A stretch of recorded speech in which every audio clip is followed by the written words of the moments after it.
today might be a special day. In fact, as the title suggests, let me text him right now. I'll tell him I'm live, and he can join anytime. Here he is. I am live, so feel free to join anytime when you get off work.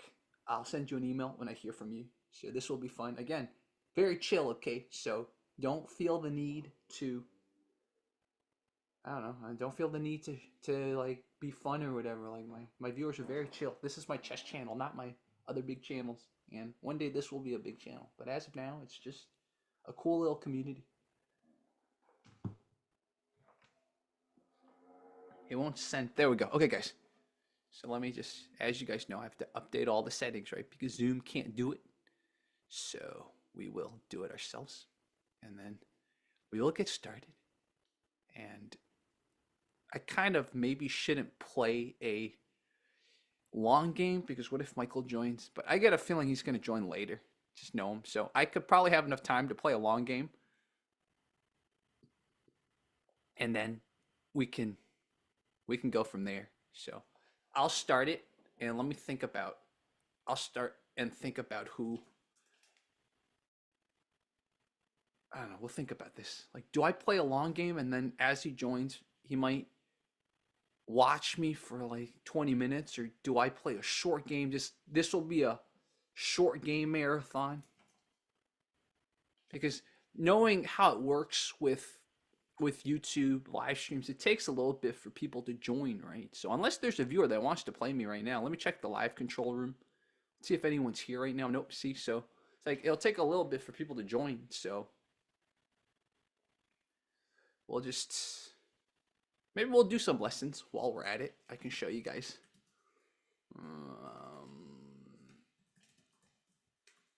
Let's see if you guys can see some of the lessons I'm looking at. This Jeremy Silman's course is really good. It's teaching me so much about how to think positionally, because my best play is when I'm being a little crazy, right? But obviously that's not going to work in tournaments, because in tournaments you get time to think through. So you got to think positionally. But because, so this lesson's called True Weakness is More Than Just, okay. So this is from 1871. Convince you that black is considerably better due to this domination along the C file right here. So this file right here. However, just how weak is C2? C2 was right here. So it's got two defenders.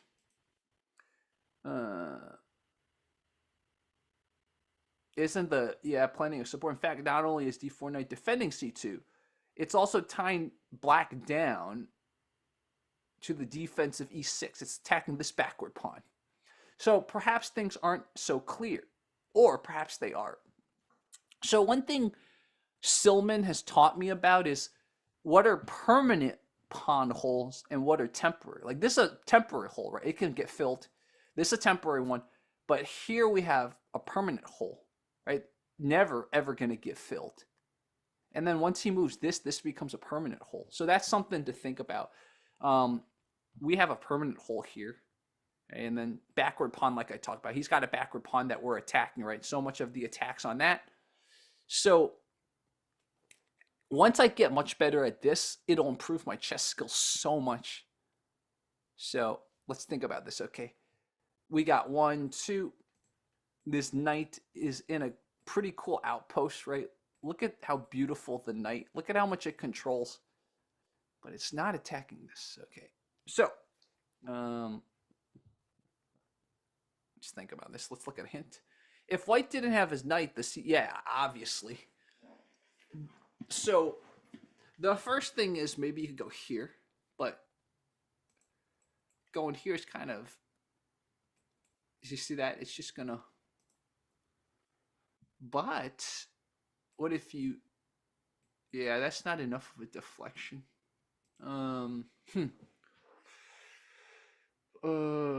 And since the knights are next to each other, they can't attack each other next move. So, let's see.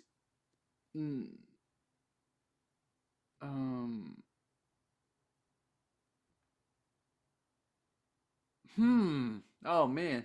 Let's see if anyone's in the chats. Nope, not yet. Um, mm, let's see.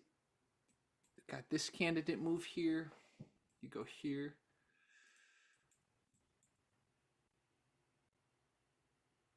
What does that do? It creates an isolated pawn, right? But we also end up with an isolated pawn. This is also protecting this, if you notice. So we actually have three. Um, you could attack here. Nope. It's a good move, but I don't quite see a clear plan. Yep, that's exactly how I think right now. Yep. Okay, so that was not the right move. But I would have done that if I were. Because he probably would have moved here, right? He only has one move. Actually, has two moves. And even if he moves here, he's still protecting the pawn, right? So, and if he moves here. Okay, so, see, you would have thought that through in a tournament. Sacking's just not good enough. Let's think about the knight. Two moves, it can go here. So, okay, let's look at where the knight can go in two moves, right? In two moves, it can go here. And then we mentioned here. So those are knight in two moves. Can also go here. This can also go here, right? So in two moves, look at how advanced the knight is. Oof, it's a little for the brain, right? Sorry guys if this a little bit but I do think there's a potential here.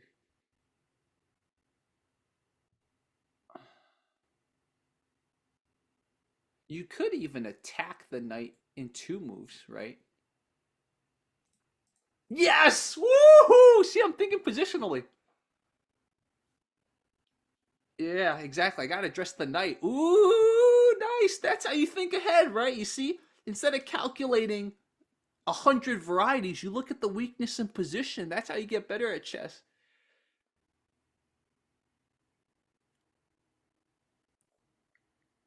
Yep. Now we attack the knight. Boom. There we go. Oh, come on, Michael. I want you to join. All right, guys. Someone's here. You guys feel free to chat, man. Okay. All right. What do you think? Should we do a quick match or like do we do a quick warm up match? Let's see.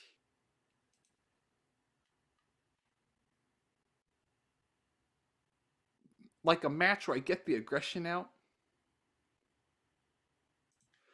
No, I think we should do a longer match. We should do a 60-minute match. Let's do a 60-minute match. That being said, if we can't find a 60-minute match, we'll do a 10-minute aggression match. Okay, we got to get the aggression out. And I'm thinking it's looking like we can't get this. We can't get the 60-minute match. Darn. Okay, looks like we got to get some aggression out. Okay, get some aggression out.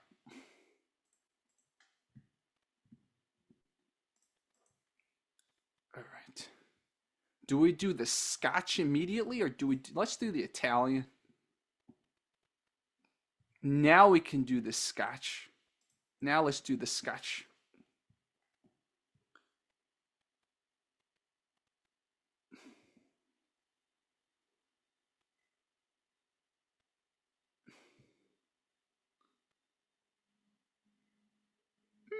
Spending some time to think. He's never seen this before? What are you going to do? Bleed on me? What are you going to do? Bleed on me? Wow, he's taking a lot of time to think. This is not good. Look at this. He's taking a lot of time to think. Probably get that knight, right?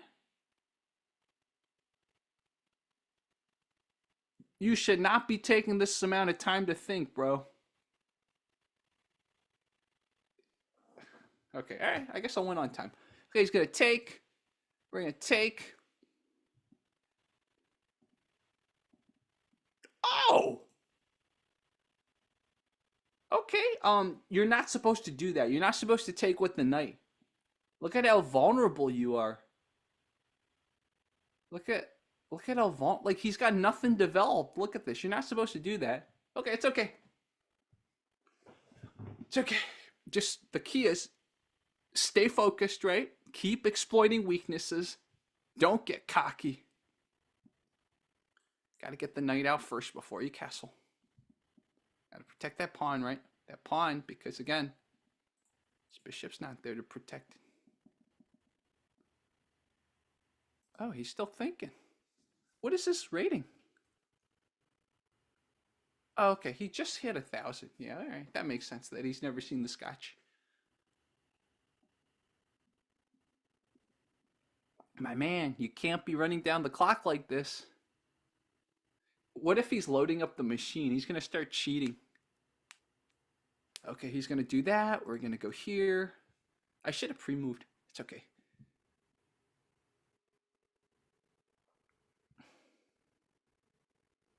Bum, bum, bum, bum, bum, bum. He's going to attack my queen. Okay, attacking the queen's not bad. Let us go here. Do I want to block? I don't want to block my bishop. I'm taking too long to think. I need to castle ASAP and keep attacking. Notice. Go here.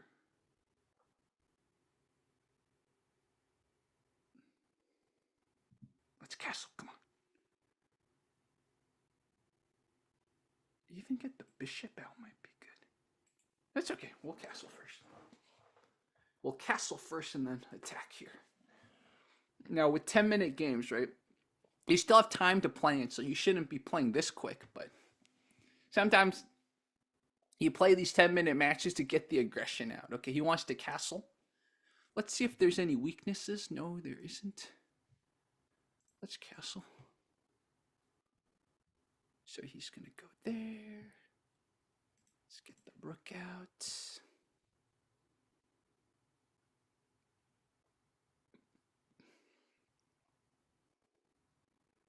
If I go here, he's going to go there. I could also go here. I can slow down a little. Could also, no, you don't want to do that. Notice his bishop's still very trapped. So he wants to let his bishop out. So here, right, you can't. I mean, I could. That would be a queen trade right there. Ooh, that'd be a queen trade. So let's look at this, right? Kind of.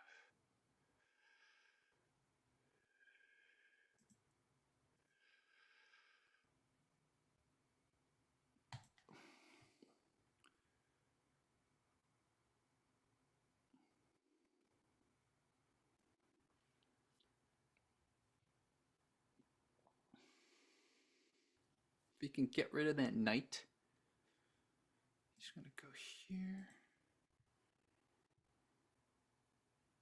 So we're still pointed there. That's a pin, in fact. We can lift the rook up. Right, if we can lift the rook up. In fact, okay, he's gonna go there. So let's think about this. If we can lift the, do we want to sack right now? Sack, take, check. It's gonna go there. No, we need one more.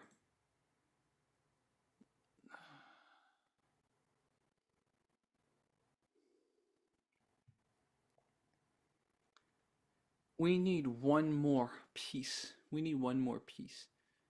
Oh, look at this. Yeah. Okay, so we go here, here, then we sack. Ooh, okay, we got it. We could also get the queen there now before we sack.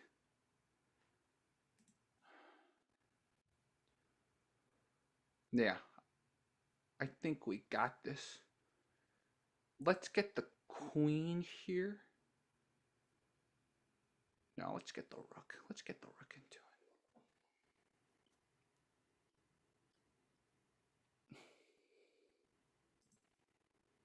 Do I have enough pieces? That's the question.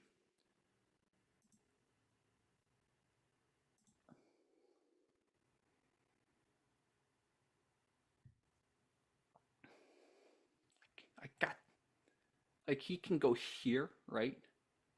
That's his defense. Probably should have lifted the rook first.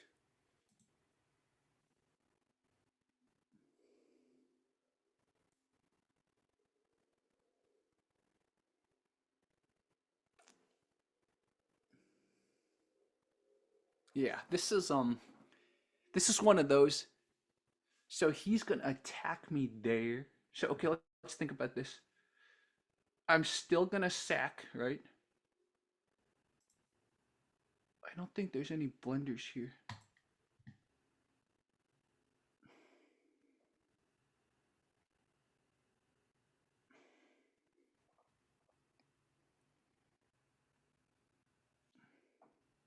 Okay, so he does see it.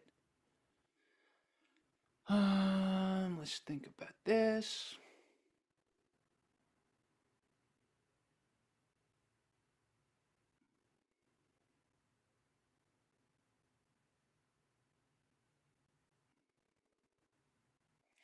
Now, I can threaten this, right? He still can't attack me. I might just lift this rook up. So now the question is, he does have a queen coming down here, right? So I could also take.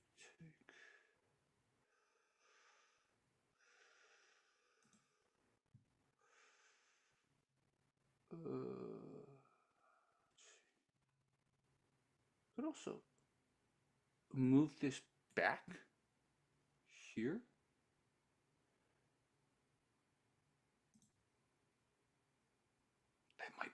That might be a mistake. Oh yeah. We'll go back here, it's fine. If he comes here, I'm going right in.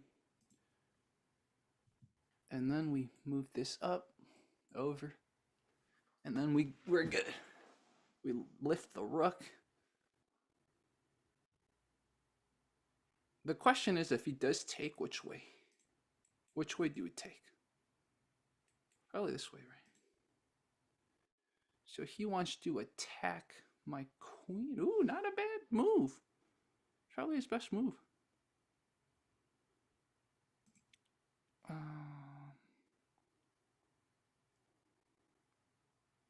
See, so here's the question.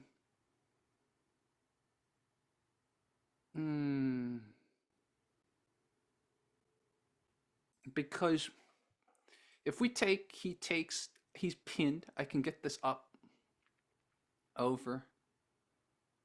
Or do we come back? Let's come back. Yeah, 10-minute games. You have to find tactics quickly.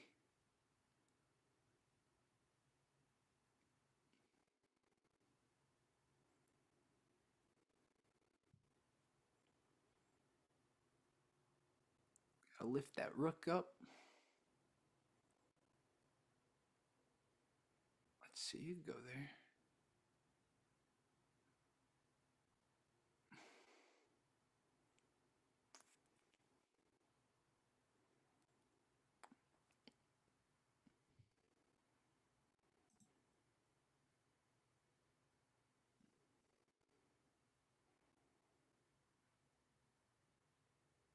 The one good thing about this is he's taking way too long.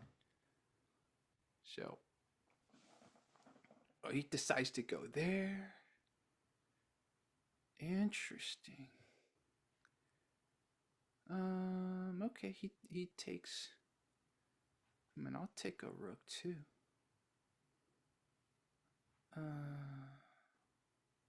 You could take a rook.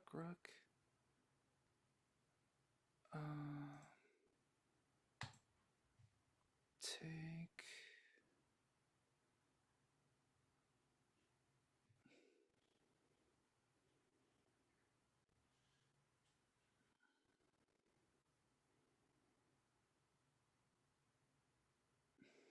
I got this.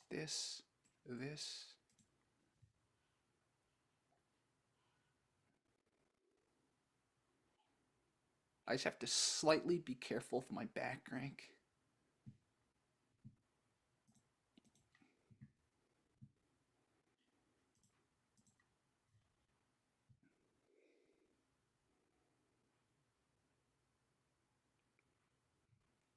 The question is, which way do I go, right?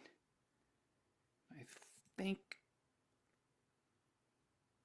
this way's better.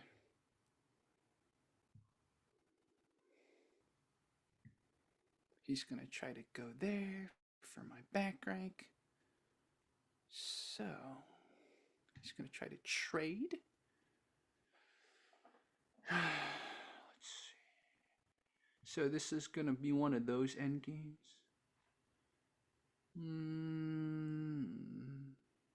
Wait a minute. Why'd he do that? He just gave me his queen. Oh, yeah, he blundered. He just gave me his queen. Okay, all right. That was kind of an interesting game, right? Let's see if Michael will join us. He blundered. That was a blunder. Definitely. This is the Italian. I turned it into a Scotch. So the computer says I should just play the gambit.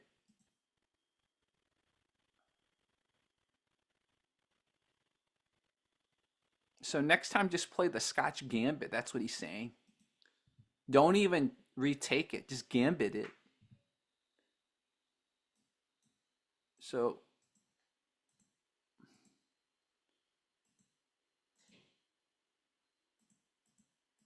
because it's kind of like the Halloween Gambit, but even better.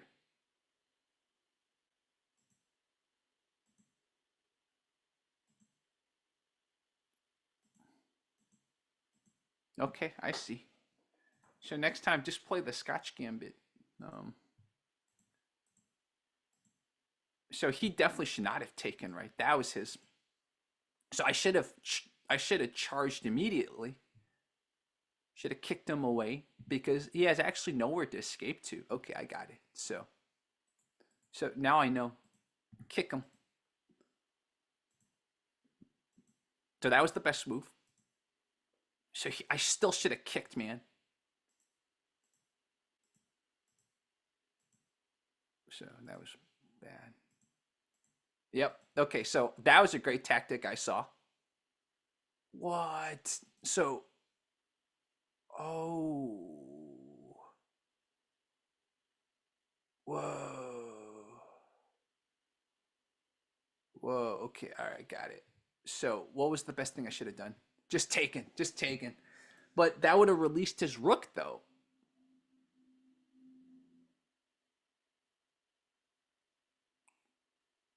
Whoa.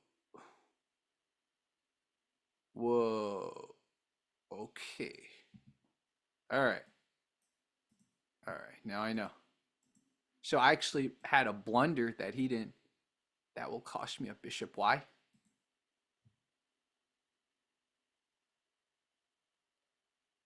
Okay.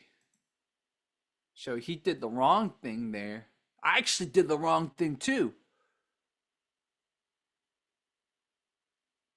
Oh. Okay. Wow. Wow. Okay.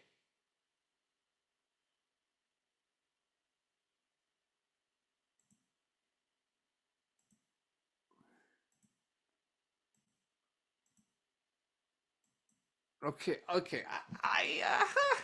It's one of those games. The computer, I think, is a little harsh on me in this game.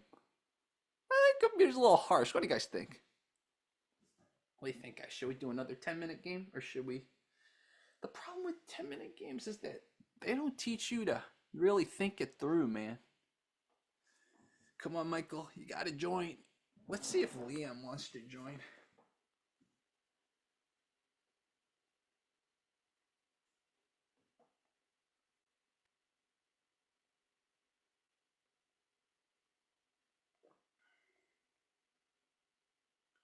Let's see if Liam wants to join. I guess we'll play another quick 10-minute one since I gotta play black now. Let's see, he's gonna go here. We'll play French. He's probably gonna go here. Okay, never mind. He's playing the advanced variation.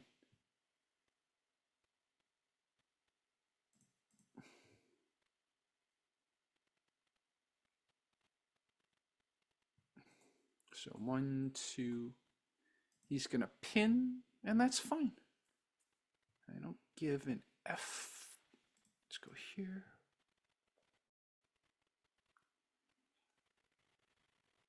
He's gonna double pin. Interesting.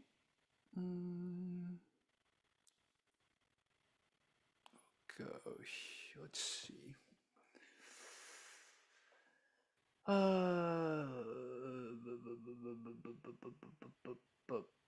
We're gonna go here.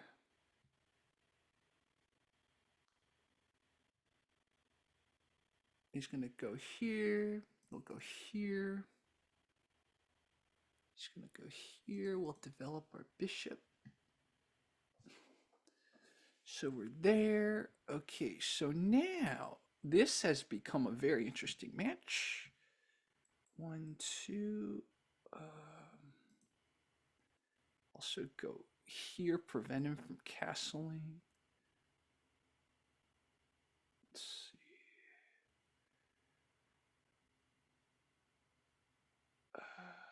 Castle.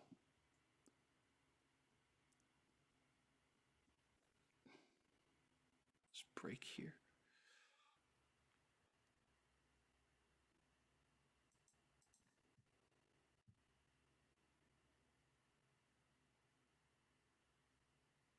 Here's the question. What do we take with? I think we take with this because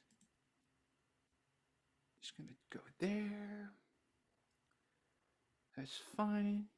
Now we have the center. And then, let's see. Do we get the bishop there or do we break? Well, we could always go here. So he's going to go there. I don't think that was the right move. We'll go up here. So he's going to go there. Oh, let's see. That's fine. So he's going to try to come down here.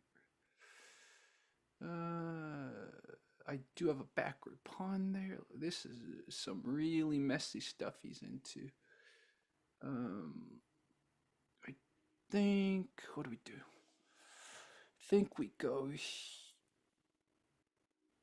attack this. So he's gonna go there.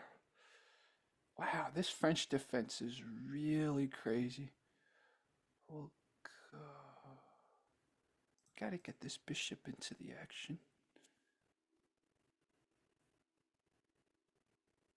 Go here.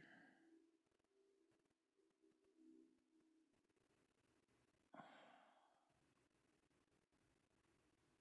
will go here.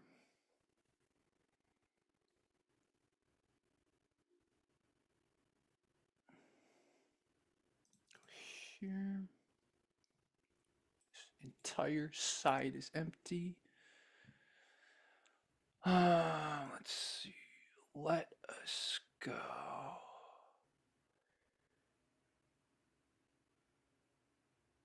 Let's go here.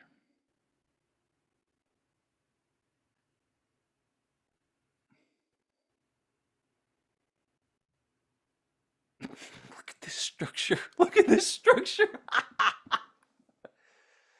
Okay, this is when you can slow down a little, right? Fact, we go here. What if he threatens me here? Oh, that's perfect. I get a back rank checkmate.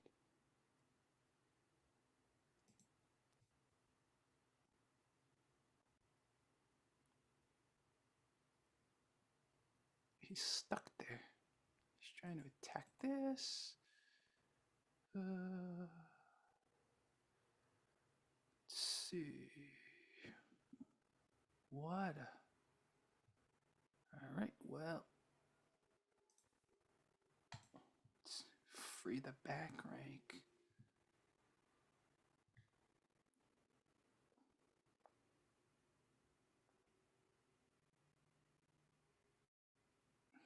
You're gonna lose at night, bro.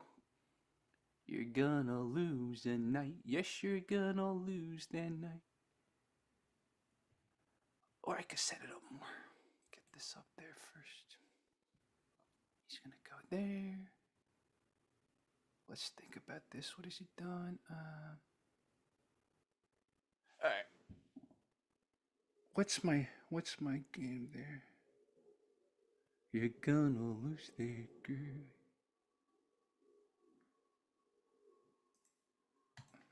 So go here.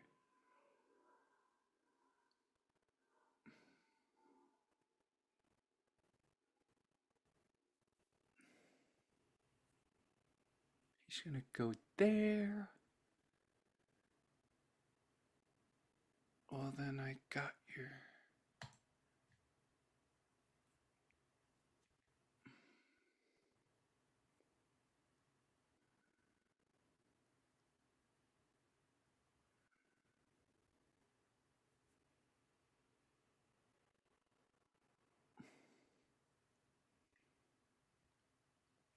They could take him, go down immediately.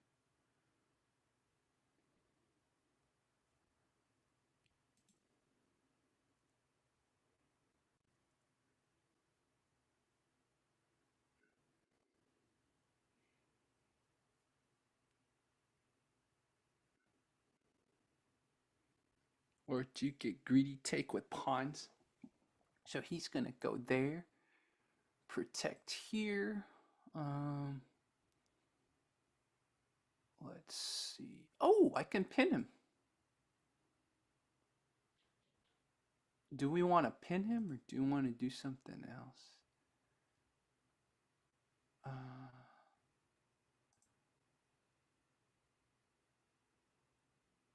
So if I pin him, he can go down here. Ooh, that's a check. Okay, yeah, I can't do that.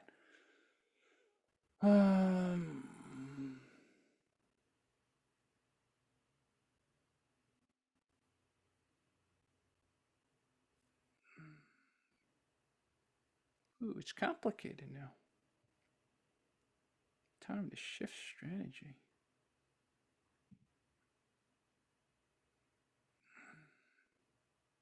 Let's think about this.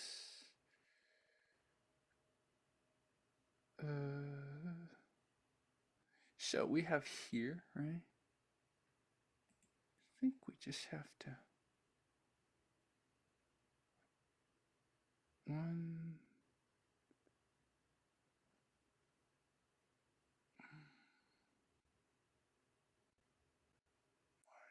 2, 3.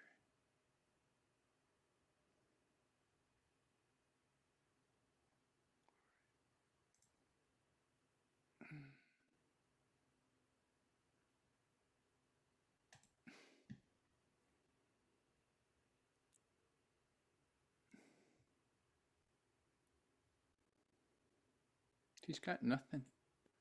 He's gonna attack my rock. Let's see. Mm-hmm.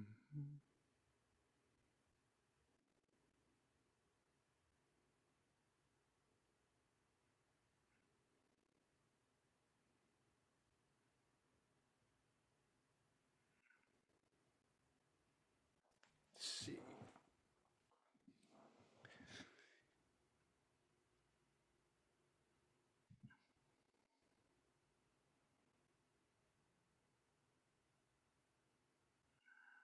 Shoot, I'm running out of time. I'm running out of time.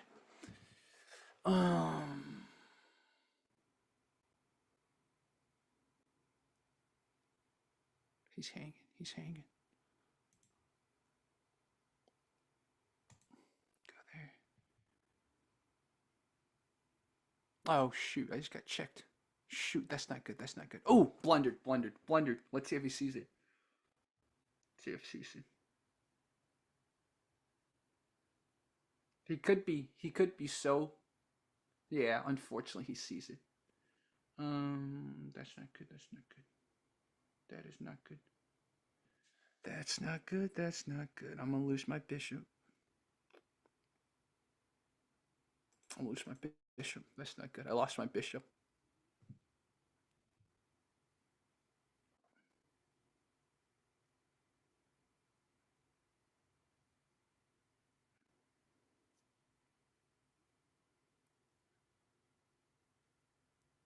Yeah, I lost my bishop. Oh shoot.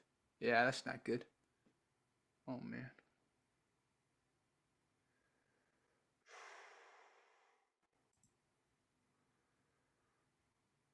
Let's go here.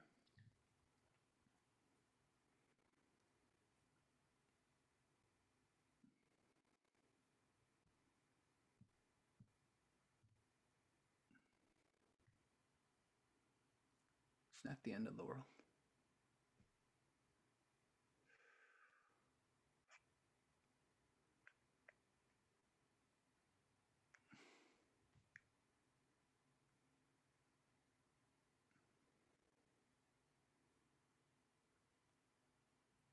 Yeah.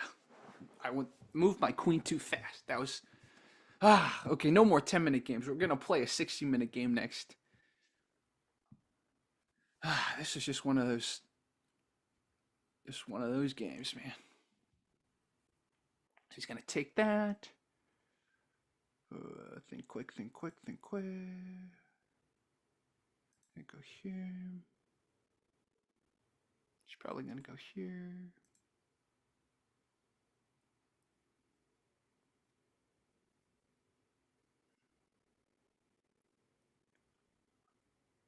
So the question is, take, take, take.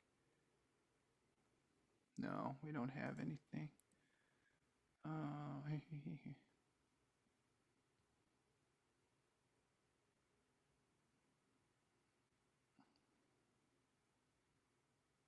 Yeah, unfortunately.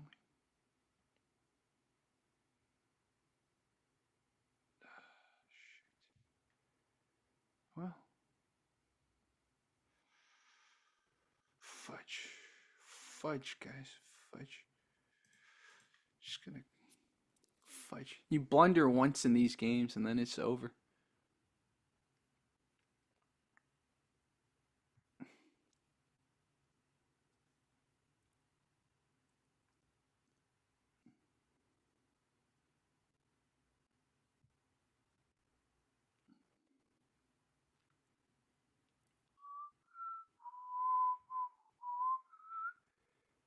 He's gonna go there.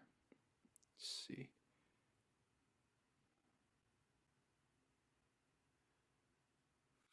Fudge, fudge, fudge.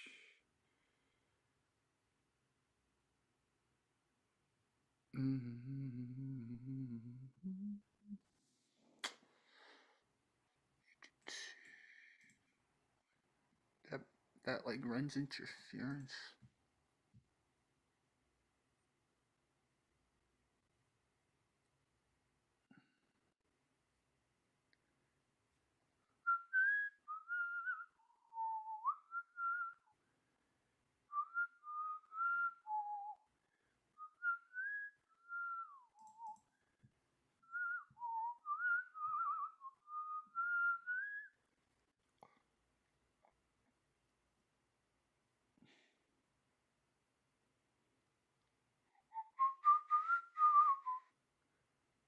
Yeah, that's not good. He's gonna go down there with the check. I've lost this game. Ah, shoot, shoot, shoot, shoot. Yeah, I messed this up. This was a bad game. This is a bad game.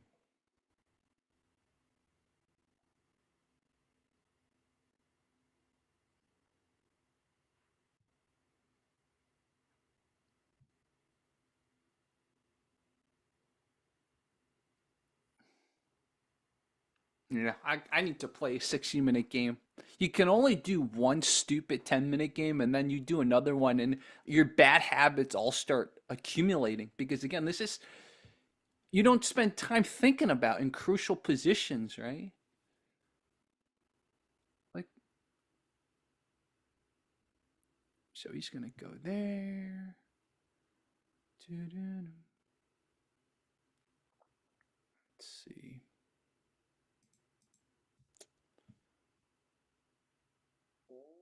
Yeah, he's going to go there.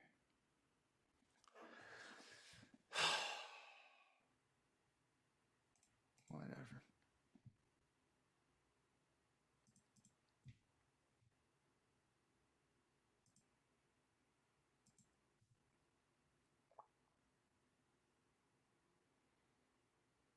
Let's see. Oh, no.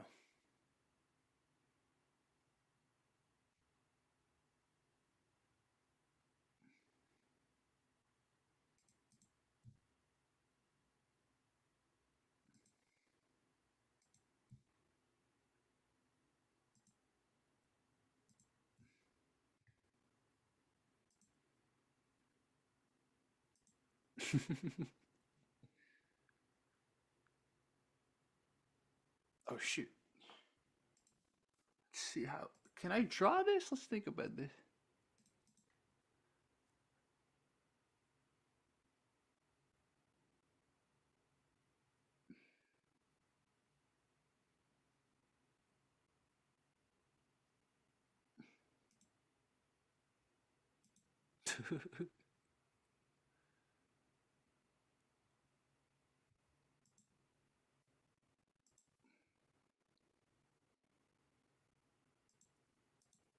Yeah, he's got it. He's got it.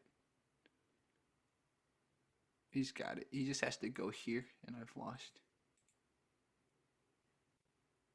He just has to go there, and I've lost. No, he didn't go there. Ooh! Let's see. Oh my god.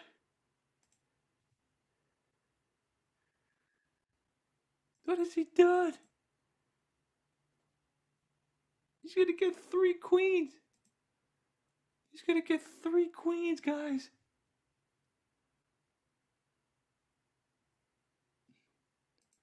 What? He got 3 queens, guys. He's got it now. Yeah, he's got it. He's got it now. Ugh. Let's see. Cool. See if Michael joins. That was just a bad game, but I knew I blundered immediately. I made that stupid move. So I'll show you guys here. Um, doing pretty well here. Here I was doing pretty well. And then let's see. That was so here. So here I was doing well. That was great, right? That was and then I messed up. So, what should I have done? Should have done that. Because his back rank, right? I was threatening his back rank. I just didn't stick to the plan. Anyways, guys, we got to play a 1 hour game. I can't, like, this is not good for the brain to keep playing like this. Okay, let's play a 1 hour game. We got to think through these things, man. This is too quick. We're playing 1 hour game. Worst comes to worst, we'll play a 30-minute game, but even 30-minute games feel too fast.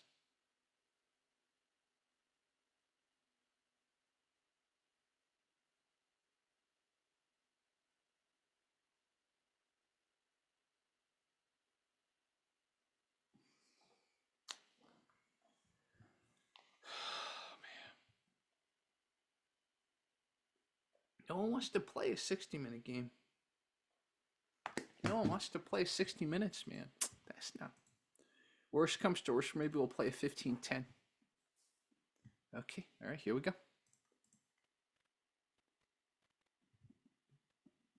You can kind of think, okay, we're going to take on the Caro-Kann. This is effing Caro-Kann.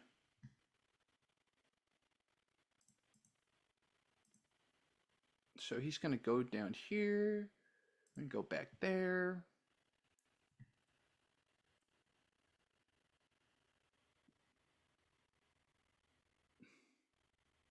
Get this here, get this here. Okay, we'll advance here.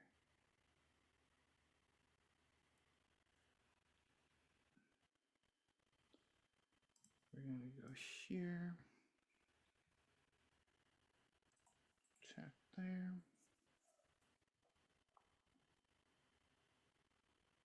Just going to go there. We will go here.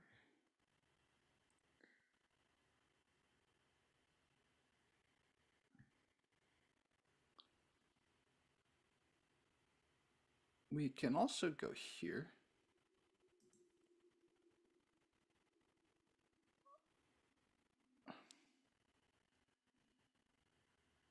I'm just going to go there. If we go here, let's see.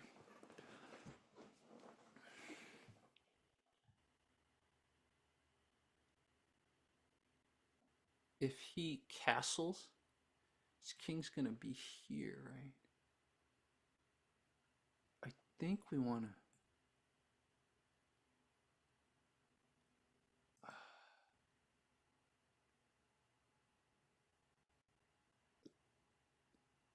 I think we want to go here.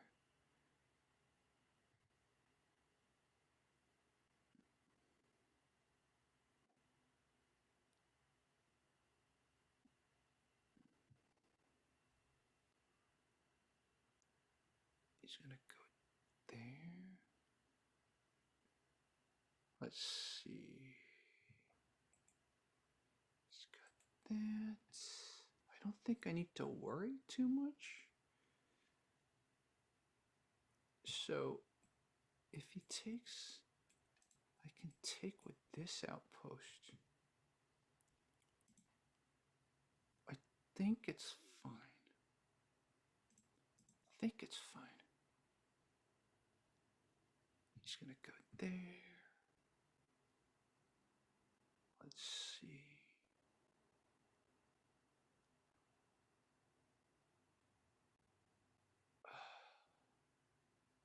I hate the Caro-Kann. I hate the Caro-Kann. Let's think about this.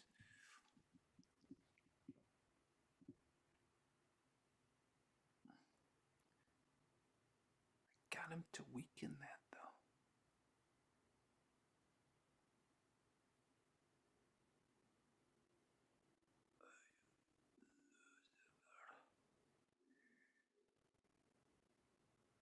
I don't know. We'll see.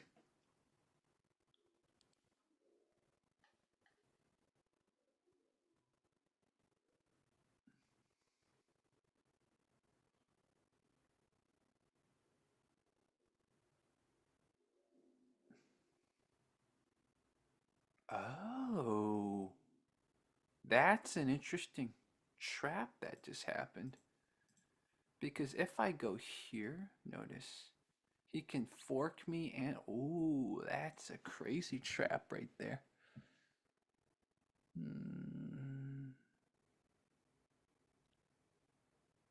Wow.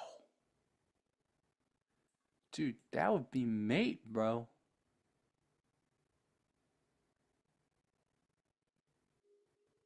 Wow. What a Caro-Kann.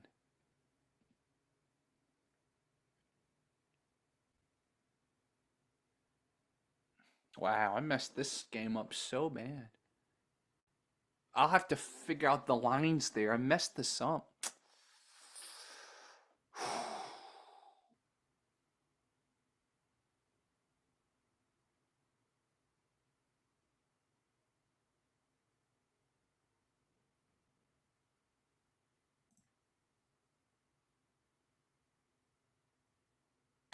Let's see. This is...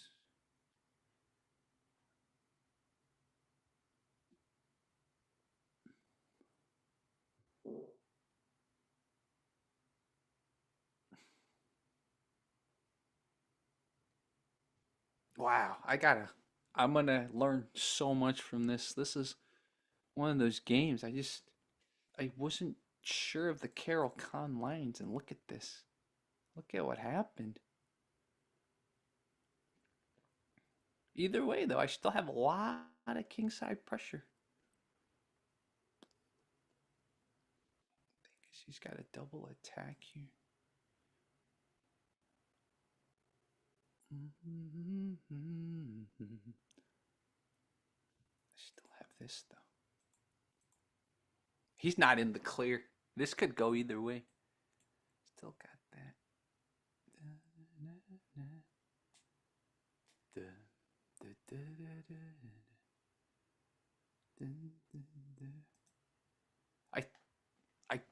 We'll see. We'll see. This could still go my way. Okay. So whoa, wait a minute. I don't think that was the right move. Okay, let's think about this.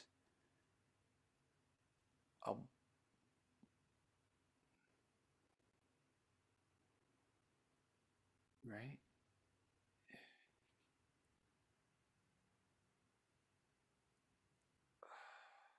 Do you sack first? Here, right? Oh, you could just go here, yeah.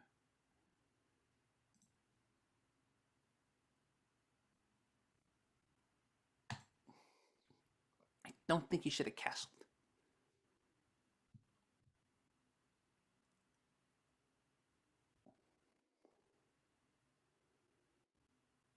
Because now I can go up here.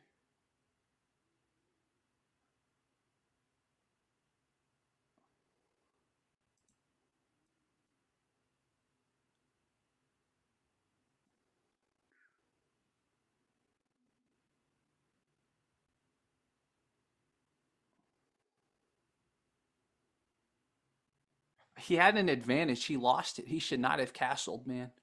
Look at all my pieces pointing his way. So I might be able to bring this back.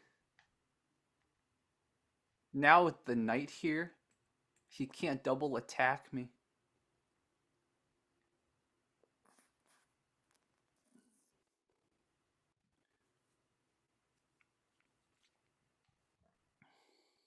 But the issue is I don't have, because he can just block with this, you see.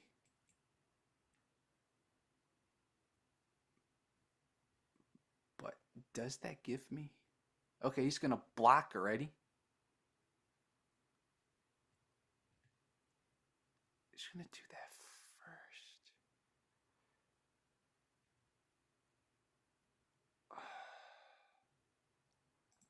Well,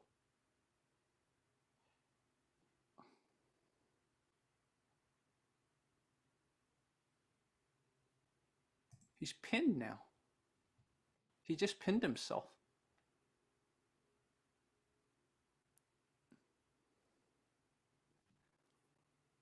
I can actually move this now. I'm gonna move this here.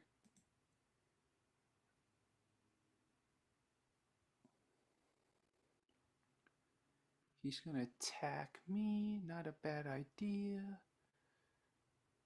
Okay. Let's go here. Let's see if I sack. Nope. My knight's basically stuck then.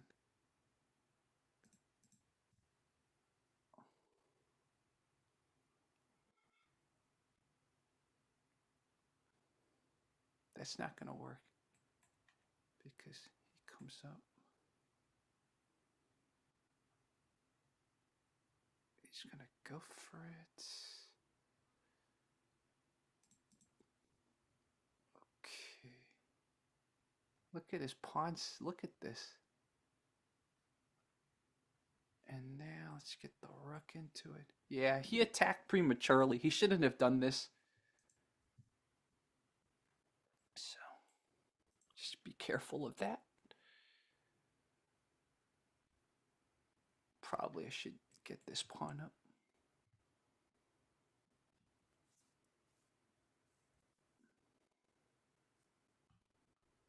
Better get this down here. Kind of like this. Waste the tempo though.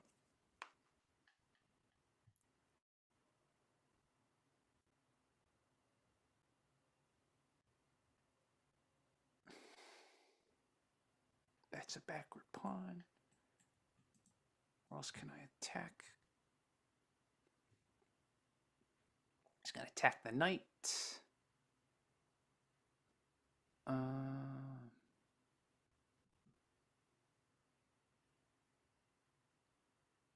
Let's see. If I go there.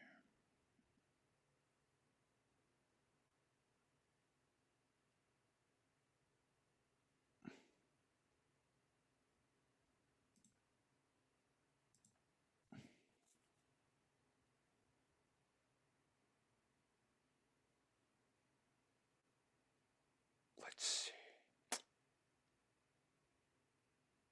What is this? Just gonna go there.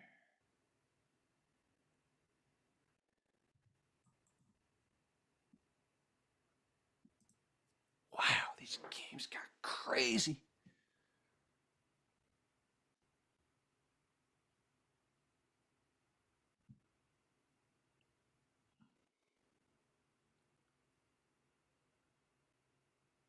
Let's get the rook into it.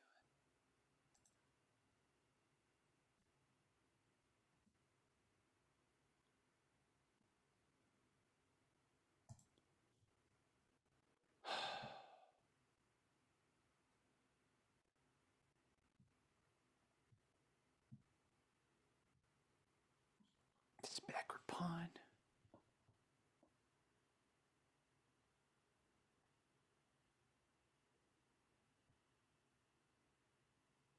He's gonna attack this, attack my pawn. I'm a little overloaded, right? Let's see.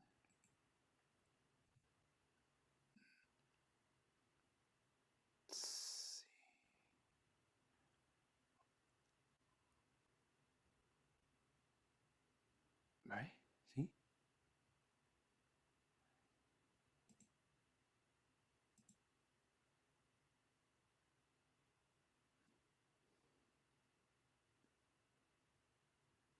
Could also pawn storm him. Let's think about this here.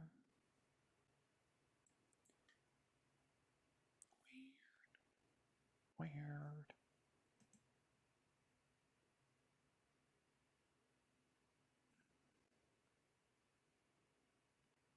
Let me go here. Get that in there. Am I a little too?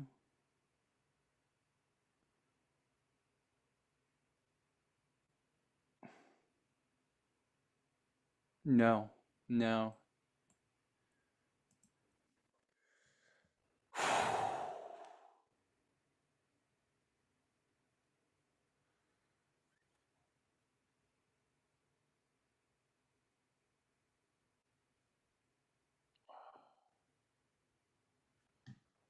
Sacrifice. Sacrifice. Or sacrifice. Sacrifice. No. So I have this. Pin that pawn. Attack on that side.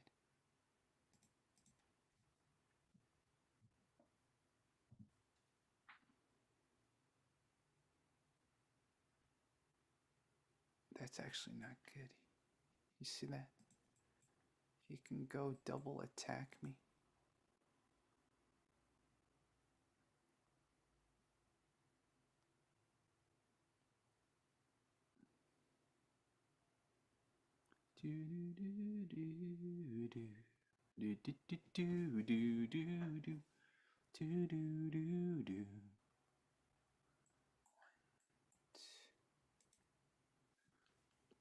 小丽蓉的天，泪里过的心不念旧时的。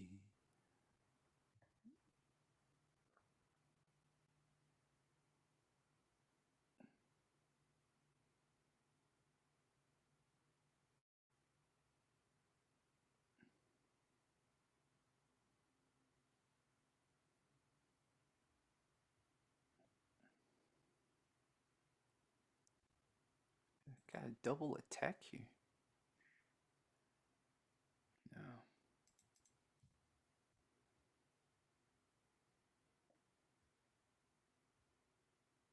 He's gonna go there to attack. Do, do, do, do, do, do, do.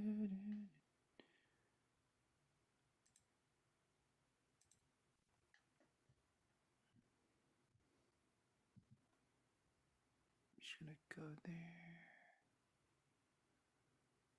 Let's see.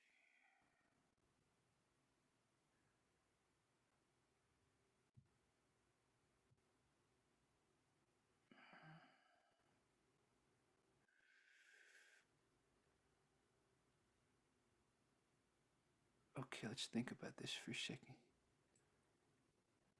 Go, no.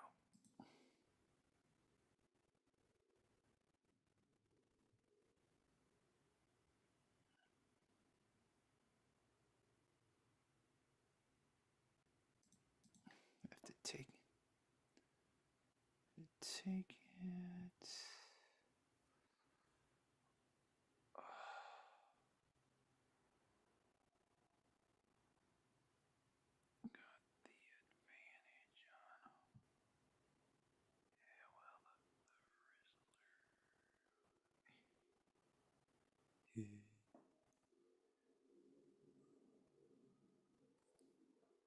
Ah, man, played this badly. We're gonna have to look at the lines. This is one of those. I just didn't know the Caro-Kann lines. I did something wrong that caused that mistake.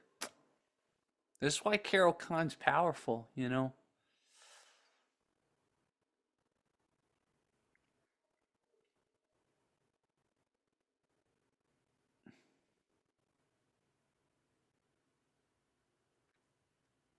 It's a little cramped. I gotta.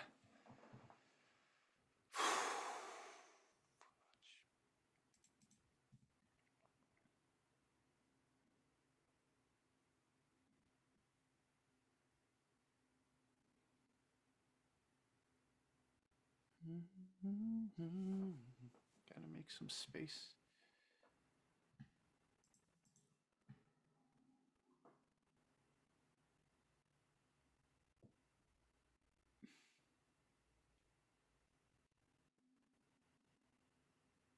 He's gonna go there.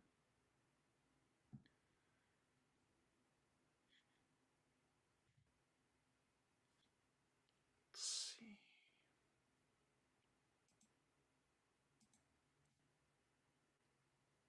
Just gonna go there and go here.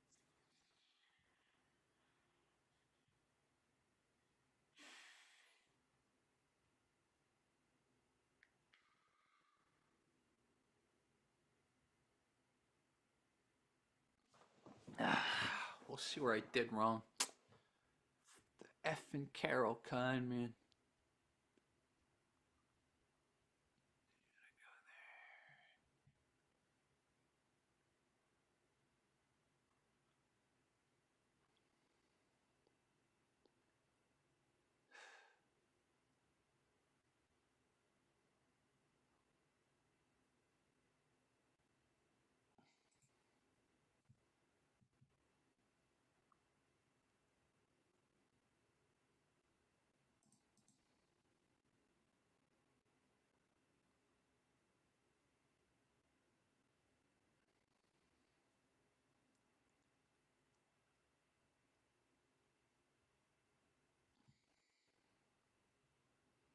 Gotta be careful. Don't skewer myself. Yeah, we gotta be very careful. Don't get skewered.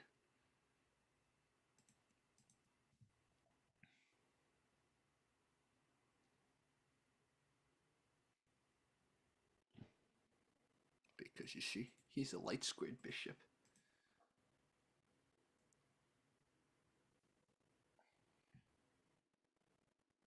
Go here.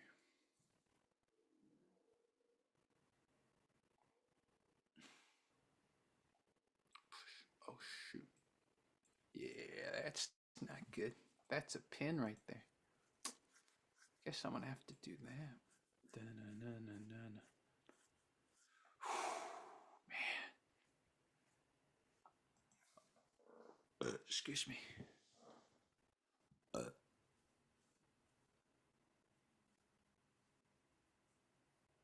He's gonna go there. That's a double.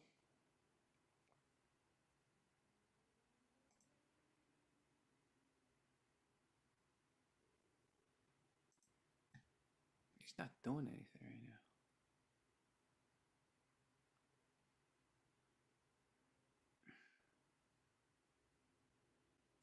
Okay, let's think about this. Why not here?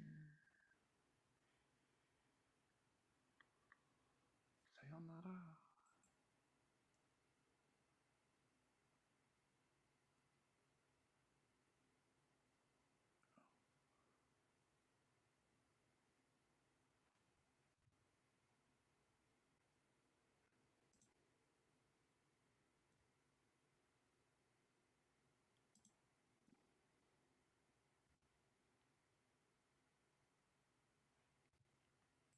Get this in there.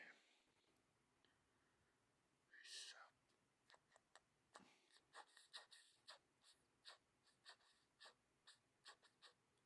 Go there.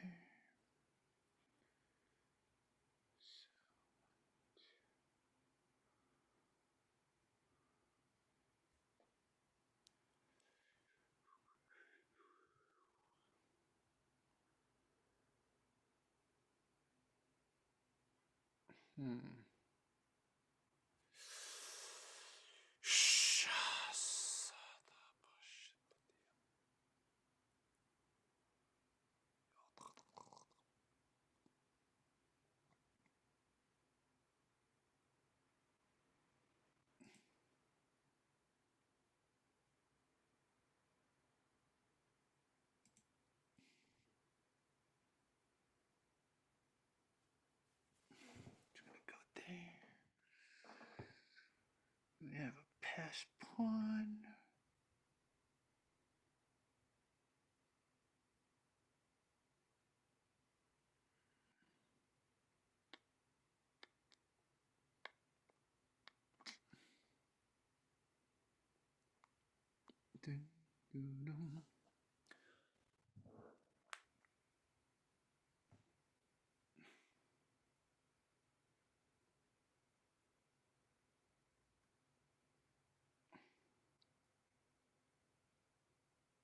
Double attack.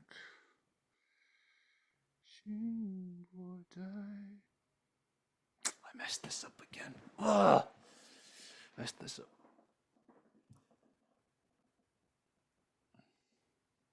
Messed this up.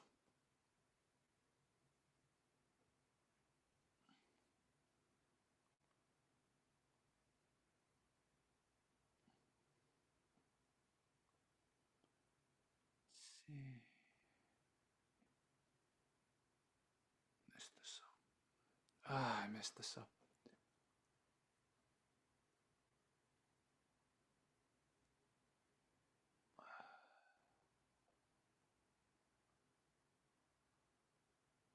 I'm gonna lose the night that way. Yeah. Messed that up, man. I don't know what I was thinking. Just got myself forked. I was just.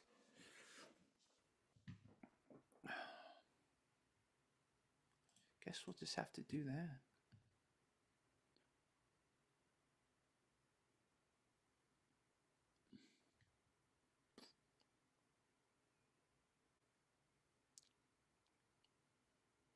He's gonna go there, go there.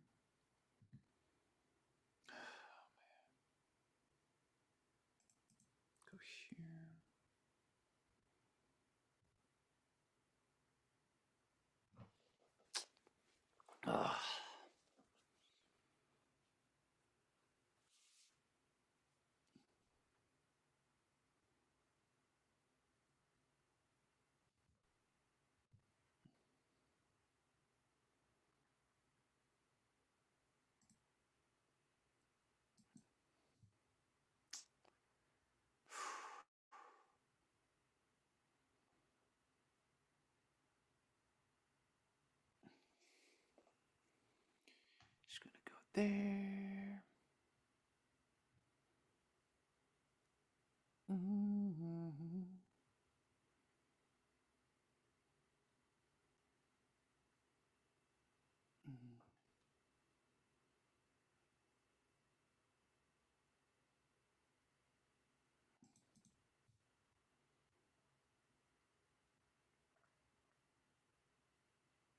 I just pinned myself. You know, when your game's not good, you just kind of do worse, right? That's the problem.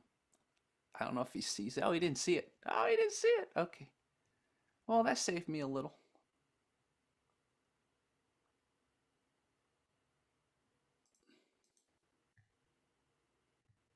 Now I'm on a dark square also.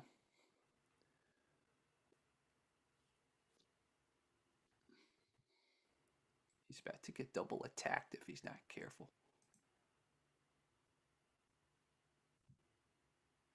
He could go here. Okay, let's think about this for a second.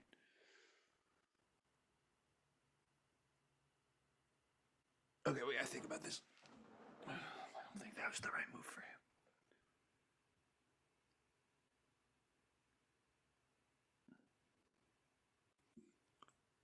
Check.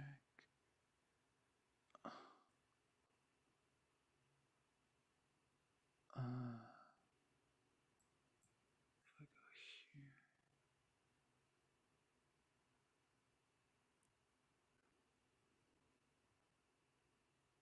Hmm.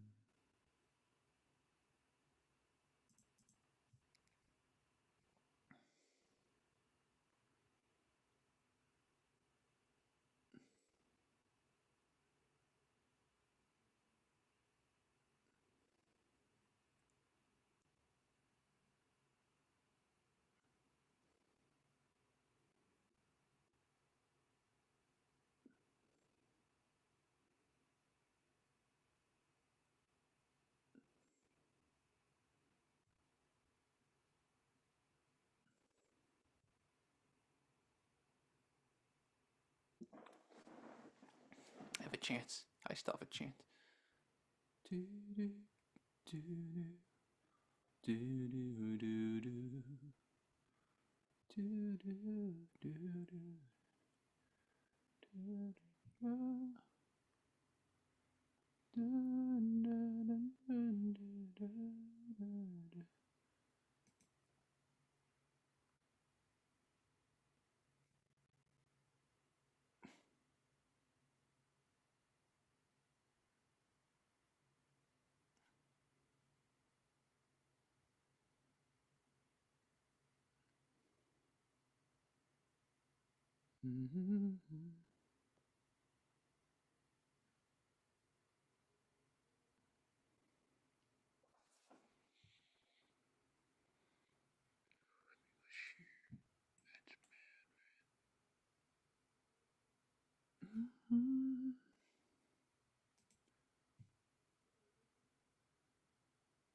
If he goes here.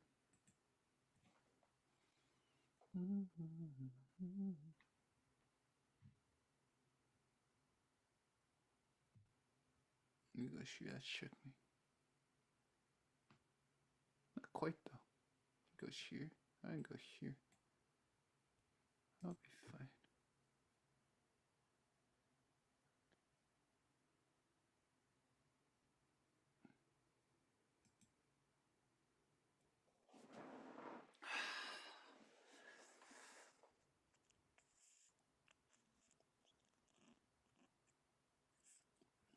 Just gotta do something. Yeah, these games are too fast.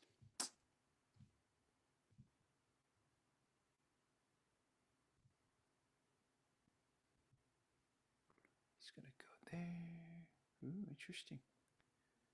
Interesting move.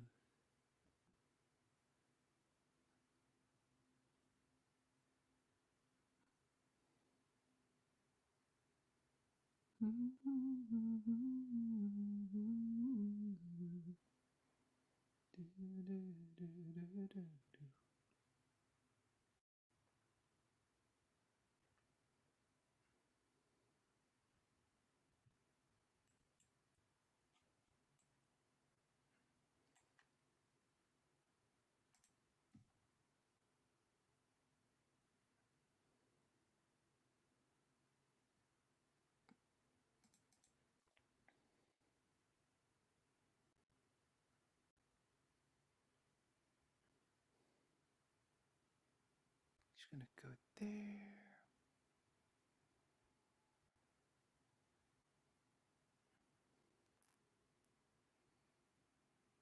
Mm.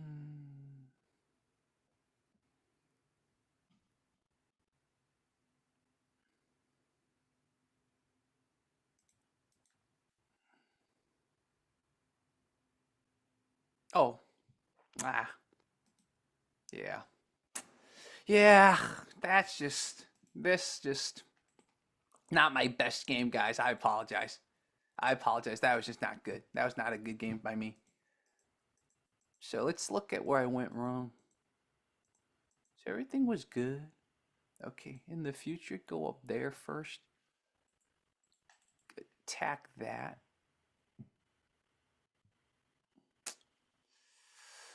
Oh, I have to get these Caro-Kann lines right. Caro-Kann unfortunately requires a lot of memorization. So in the future, I have a whole Caro-Kann list and just can't remember it. Let's see. Michael might join. Michael will join.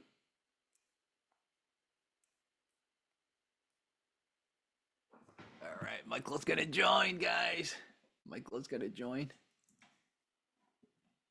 You could call him my chess mentor. No, he would never accept that. So, let's see. Excuse me.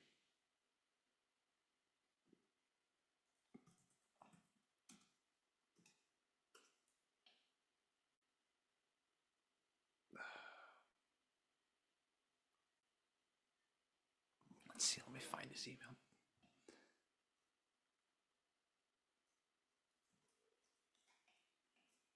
Let me find his email.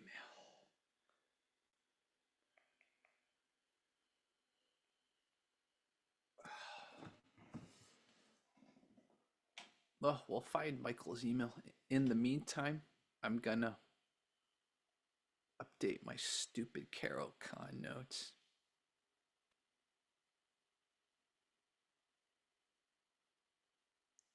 This is the main line. Okay, Sue Michael. Sue.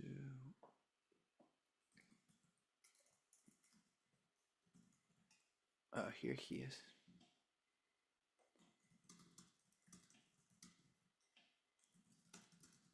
Cool. Oh my god. My man. Michael's gonna be here. Yeah.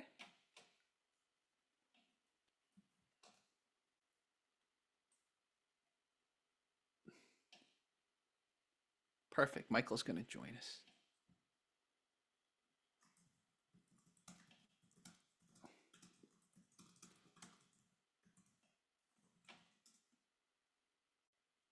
All right. Michael's gonna join us.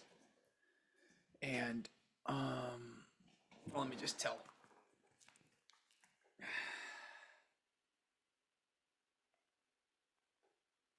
All right. So, in the meantime, while we wait for Michael, we'll update my Caro-Kann notes because obviously my anti-Caro-Kann needs work. Caro-Kann's probably the best opening for black. I'm just stubborn. I don't want to learn it, but it is the best opening.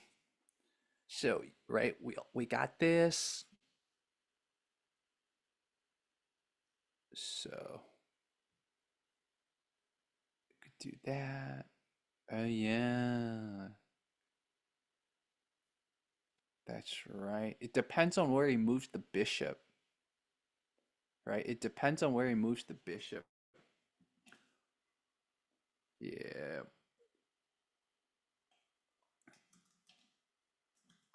Kind of depends on his development. That makes sense.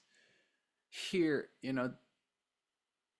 if he if he decides to, right? I know how to play this one, but it's all about bishop continue. Yeah. Exactly. That's kind of there, right? Yeah. Yeah, that makes sense. Again, you're trying to tag there. Yeah, makes sense.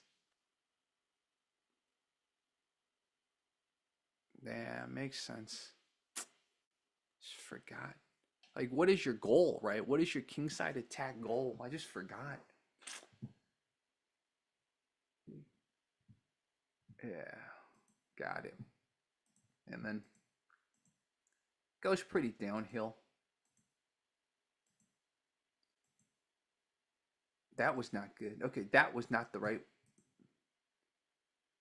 Oh, I see. Yeah, that's an outpost right there. So then he goes here. That was not good. That was the right thing to do. That was the nope. Okay. So I did have I did think about that. Just take so in the future because I'm cramming myself right now. I need to uncram basically. Yeah. Okay. What's up, Michael? Yeah, so I played a really bad Caro-Kann game.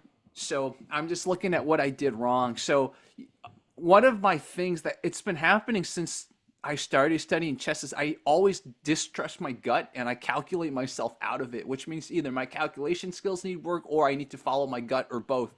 But here was a part, I was facing the Caro-Kann and I was already crammed and I thought about okay, just exchange, like uncram myself a little. And that was the right thing to do according to the computer. So that was like I convinced myself out of that. So you'll just see me go downhill from here. So he overextends, and I actually should have. I also thought about just recapturing, but I was like, but he's gonna come down here. But I guess it doesn't matter. Let's think about this. I guess I could have just moved my knight out of the way to prevent this mate. I just didn't think ahead. I was playing 10-minute games before this, so I'm in that like play too quick mode. So I was completely punished for. I could have just realized I could have just moved this. So I convinced myself out of that. So instead, this happened, and I thought I was in the clear. And then, so here, that was okay, not the right thing to do. I thought I had a pin, because that's mate, so that I'm pinning him. But so what's his tactic? And I think that's what he did. No, that's definitely not what he did. Okay. So what did he do? He attacked with this one.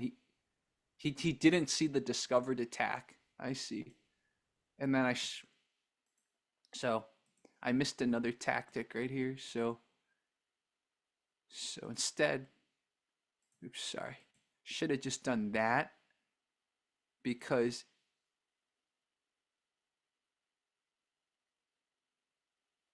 okay. Let's think about this. Mm, so if he if he I see if he took here, we would have exchanged, huh? Let's look at this. So I would have recaptured. That doesn't matter. Um, I guess you would go here. Do you use Leechess or do you use chess.com? I use Lead Chess, but Oh, I don't play a lot of rapid games or serious stuff smart man. online. But also I don't like using eval bars and play everything that you're looking at right now. Mm-hmm. I try to look at it myself and try to figure out Makes everything. sense. Another one of my friends, in fact, my friend who plays the Caro-Kann well loves to do that. He's like, okay, let's not look at the machine. Let's just kind of figure it out yourself. So it's like that makes sense. So yeah, and then basically it kind of just goes downhill. It just goes downhill. There was a part where let's see, there was a part where I accidentally let's see, think about where. Oh yeah. I mean, at this point I was pretty much done. But there was a part later I spotted a mate. Oh, right here. This was just dumb, you know. I just got myself forked. I got myself forked. That was hilarious. So I should have. So the computer says I should have gone there. But at this point, I was like, he's pressing towards me. So it's pretty much done. Yeah. So for everyone watching, this is Michael, man. He's the one that inspired me to compete in chess. No, So no, no, no, no, no. Don't say that. yeah, dude, you No, gotta no take credit, inspiration. man. No, and then regarding your thing about how that was, I don't know if you said it was embarrassing or it was dumb about getting pawn forked. That stuff happens. Even Yeah. in OTB Classical, when you have hours, there was a game a couple of years ago when, Mm-hmm. and like you'll see it happen too. It's not like it's all of a sudden a surprise. You'll Mm-hmm. see something you've done that leads to possibly getting pawn forked like that, and then Yeah. you have to kind of cut your losses. Yeah. So it usually rarely happens, but you see it happening and you have to make some other concession because you Mm-hmm. see it happening. But there are times when you actually don't, there's nothing you can do about it. You've already committed to something and you think, I can't believe this happened. And really good players allow that to happen. Yeah. Yeah. Exactly. Exactly.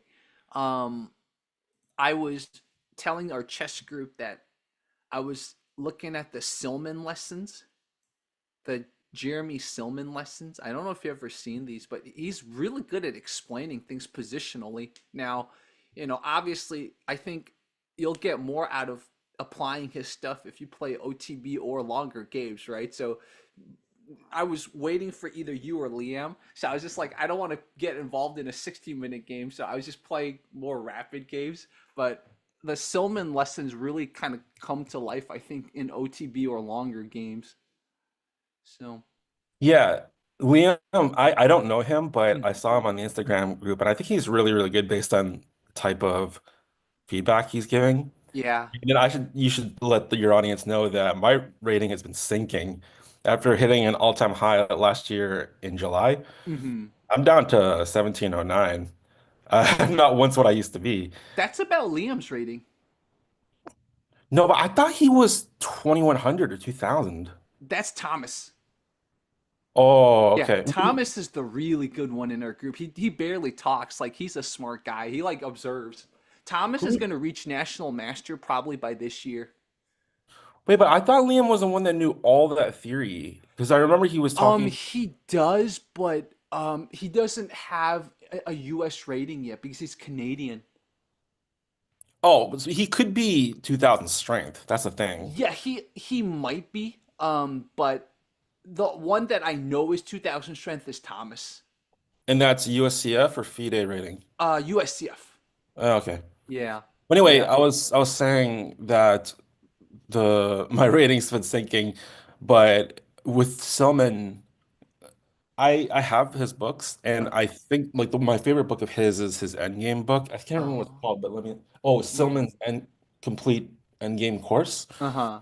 Some of his other stuff I've read, and we're supposed to read this thing, Reevaluate Your Chess. Okay, I have that book too. Oh, sorry, Reassess Your Chess, Volume 4. Reassess your chess, yeah. And I it's a slog. I think he's probably a really great coach. And then I think any lessons they use or have converted into chess.com is Yeah. probably really It's helpful. very good. I I agree think the with you. His book is books just are probably a little bit of a slog. I love that word slog. in his books in particular because when it comes to positional education material, I found it somewhat I don't know, annoying is not the right word, but there's something about it that I feel like is very reverse engineering. Yes. Yeah, so you felt that way as well. Yes. Okay, good.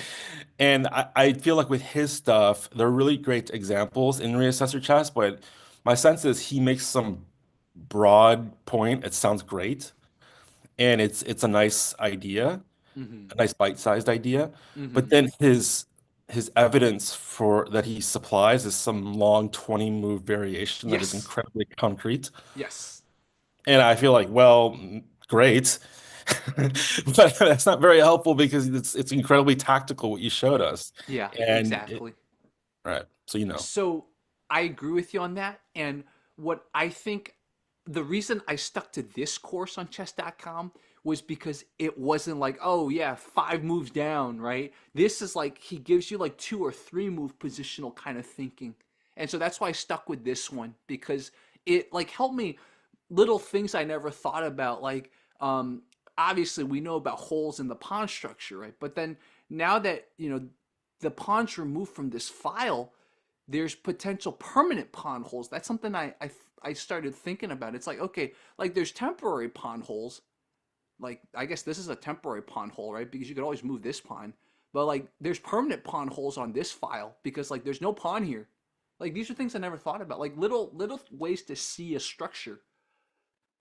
So yeah, so like I need to get better at spotting pawn holes in general backward. I'm getting better at spotting backward pawns, but like the I almost call it like a marriage. Like you got to see backward pawns and pawn holes, and I think then you can sort of like think about, okay, what are some positional weaknesses? These are just things that I'm starting to develop as a player. In is this my second year? Yeah, this is my second year.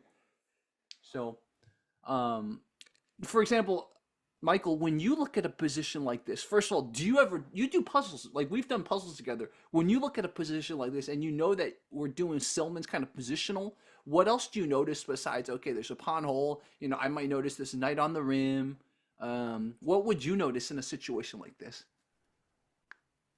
I think it depends on what time I'm looking at it in terms of my training. I know Uh-huh. that like a year and a half ago, I was working on material that was about evaluating these types of positional elements, Mm-hmm. and I would break it down the way you are.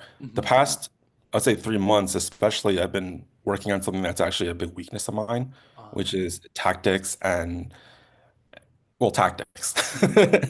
tactics and calculation. And because of that, I don't really take note of, positional weaknesses and strengths as much as I used to. Okay. And right now, I would probably have to really retrain that muscle because Mm-hmm. I haven't been using it much. And That I've makes noticed sense. that in my games, my classical games recently, where I think my calculation is a lot better than it was a year ago. Oh, good. And my tactics are just way better because I train it every day. That's But smart. then sometimes I'll make these moves and they're just nonsensical from a positional standpoint. And my friends will ask me, what were you doing? Like, what were you Mm, thinking? I And see. then it's just obvious that was really stupid, but I get so dragged into these very concrete, forcing types of calculations, Uh-huh. and that I'll just make some like ridiculous move that I don't think you'd say, what are you doing? That's Oh. just ridiculous. Yeah, so now that, okay, you're asking me, it's a question I didn't even answer it. Oh no, I it's all would good. But let me just reply to what you said because it's great that you say that because the way I kind of split my I used to do like half tactics, half opening, but now that I have like positional lessons with Silman, I'm probably gonna do like a third positional stuff, a third tactics, and a third openings. Eventually, I need to train my end games too, but I think I just have to get better at having fun in the beginning, not feeling like I don't know what I'm doing. So, Yeah, I think it's fair. Mhm. There's nothing wrong with that. Yeah. And guys, If I'm I telling everyone watching, Michael is really humble. Like Michael's good. He's really humble. But I No, want to no, no, face no, off I'm not. against your Sicilian one day. I've learned Alapin. I'm gonna use my Alapin against your Sicilian one day. Well, I don't know if you'll get a chance to play my Sicilian because a couple months ago I've been in the process of changing my openings to something a little Oh, more solid. okay. And at my local chess club, I've already worked on playing E5 against Oh, E4. okay. You're back to And E5. yeah, and it can be a little tricky because I don't like doing all the opening investigations that you do. And as a result, there have been a couple games where there's some really tricky and trappy things that White can do in those openings, Yeah. where he's sacrificing a pawn in the middle and your king's kind of stuck somewhere and he's attacking you. And as a result, I've had to learn some tough lessons on the Mm, fly because I just can't be bothered with memorizing all this stuff. hmm But also, even when I do survive and make a draw, a lot of times I'm spending a lot of time in the opening and my opponent is just bemused that I don't know this theory. And they'll just make fun of me after the game saying, I don't know why you spend all that time on this. This is just theory. And I said, okay, good for you. I'm glad that this is all obvious to you. Yeah. But so I've been playing E5 anyway. The short of it is You might not see my Sicilian in an OTB classical game, but yeah, we could definitely Oh, spar on it on Lichess okay, or I something. see. And I'll have to try my Dutch against you because I've been going crazy with Dutch. Yeah, you're like F the Dutch, No, but you're not F a the Dutch. You're D4 person, so I guess I won't have to play Dutch against you. Yeah, I'm converting to E4 like in the past couple months, but in tournaments I'm still playing D4. No, I'm Oh, reacting that way because that's my nemesis. The Dutch, I oh, think Dutch is a bad opening, but I keep making a draw or losing against it. It's basically my kryptonite. That's why I'm responding to that yeah. when you're playing the Dutch. My first tournament, it was the same. One guy played the Dutch against my London. I was winning the whole game until I blundered. So I like Dutch is my kryptonite too because I blundered a stupid and then like immediately he won and I was like, oh, it's that imbalance. That's not kryptonite if you're telling me, quote, I was winning the whole game until I made a mistake, unquote. That seems like you had a fine game. Yeah, that What makes I mean sense. by That yeah. kryptonite is I don't know what I'm doing. He's Oh, structurally already superior to me after 9 moves. Doesn't oh, matter what I do, and I just feel like I'm being squeezed. That's what I mean by kryptonite. oh, interesting. Which Dutch do you have trouble against? I think all three. All I think three. if it's Okay. Leningrad, if it's classical, if it's stone, well, the Stonewall I don't really have that many problems with, but if it's the classical or the Leningrad, or they play some hybrid of it with the Queen's Indian, which should be really, really bad, doesn't Ooh. matter. I'll find a way to make it bad for Yeah, me. I see. Yeah. I play if they don't fianchetto their bishop. I don't know if you fianchetto your bishop as white, but if they don't fianchetto their bishop, I immediately do the Queen's Indian kind of fianchetto the bishop with the Dutch. So I guess that's what you're talking about, right? Yeah, I Yeah. fianchetto the bishop. I try to Okay. make it a Then I Leningrad. wouldn't. I won't do that. I'll play the regular Dutch or I'll play the Leningrad. Yeah, so if they fianchetto that light square bishop on the black side of the Dutch, I generally feel like that should be okay. Like I think Okay. I had a pretty decent game the last time someone did it. I was like I had this game where I was structurally so much better and he had a big weakness, but he only Mhm. had just one big weakness. He got left with a pawn on e6 and he had to defend it 4 ways against my 4 attackers. Oh. But it was one of those things where, and I'm currently working on this old book called Endgame Strategy by Mikhail Shereshevsky. Mhm. And a lot of people who read that material, they remember this chapter called The Principle of Two Weaknesses. Uh, And I've heard of that, and I know that everyone talks about it's just obvious, but this was one of those games where he had such a massive weakness, but it was just one weakness. And it didn't matter how many times I attacked it, he just couldn't do anything, but I couldn't do anything beyond what I was doing, which was that was it. And he was able to just smoothly defend it, even though he was way worse. wow. But that was an example where, yeah, he did this hybrid where he fianchettoed his light square bishop. I And like that thing you just said, the principle of two weakness. Wow. yeah, I think it might have been created by somebody else, but it was very popular, very much popularized by Mikhail Shereshevsky's Endgame I Strategy book, which see.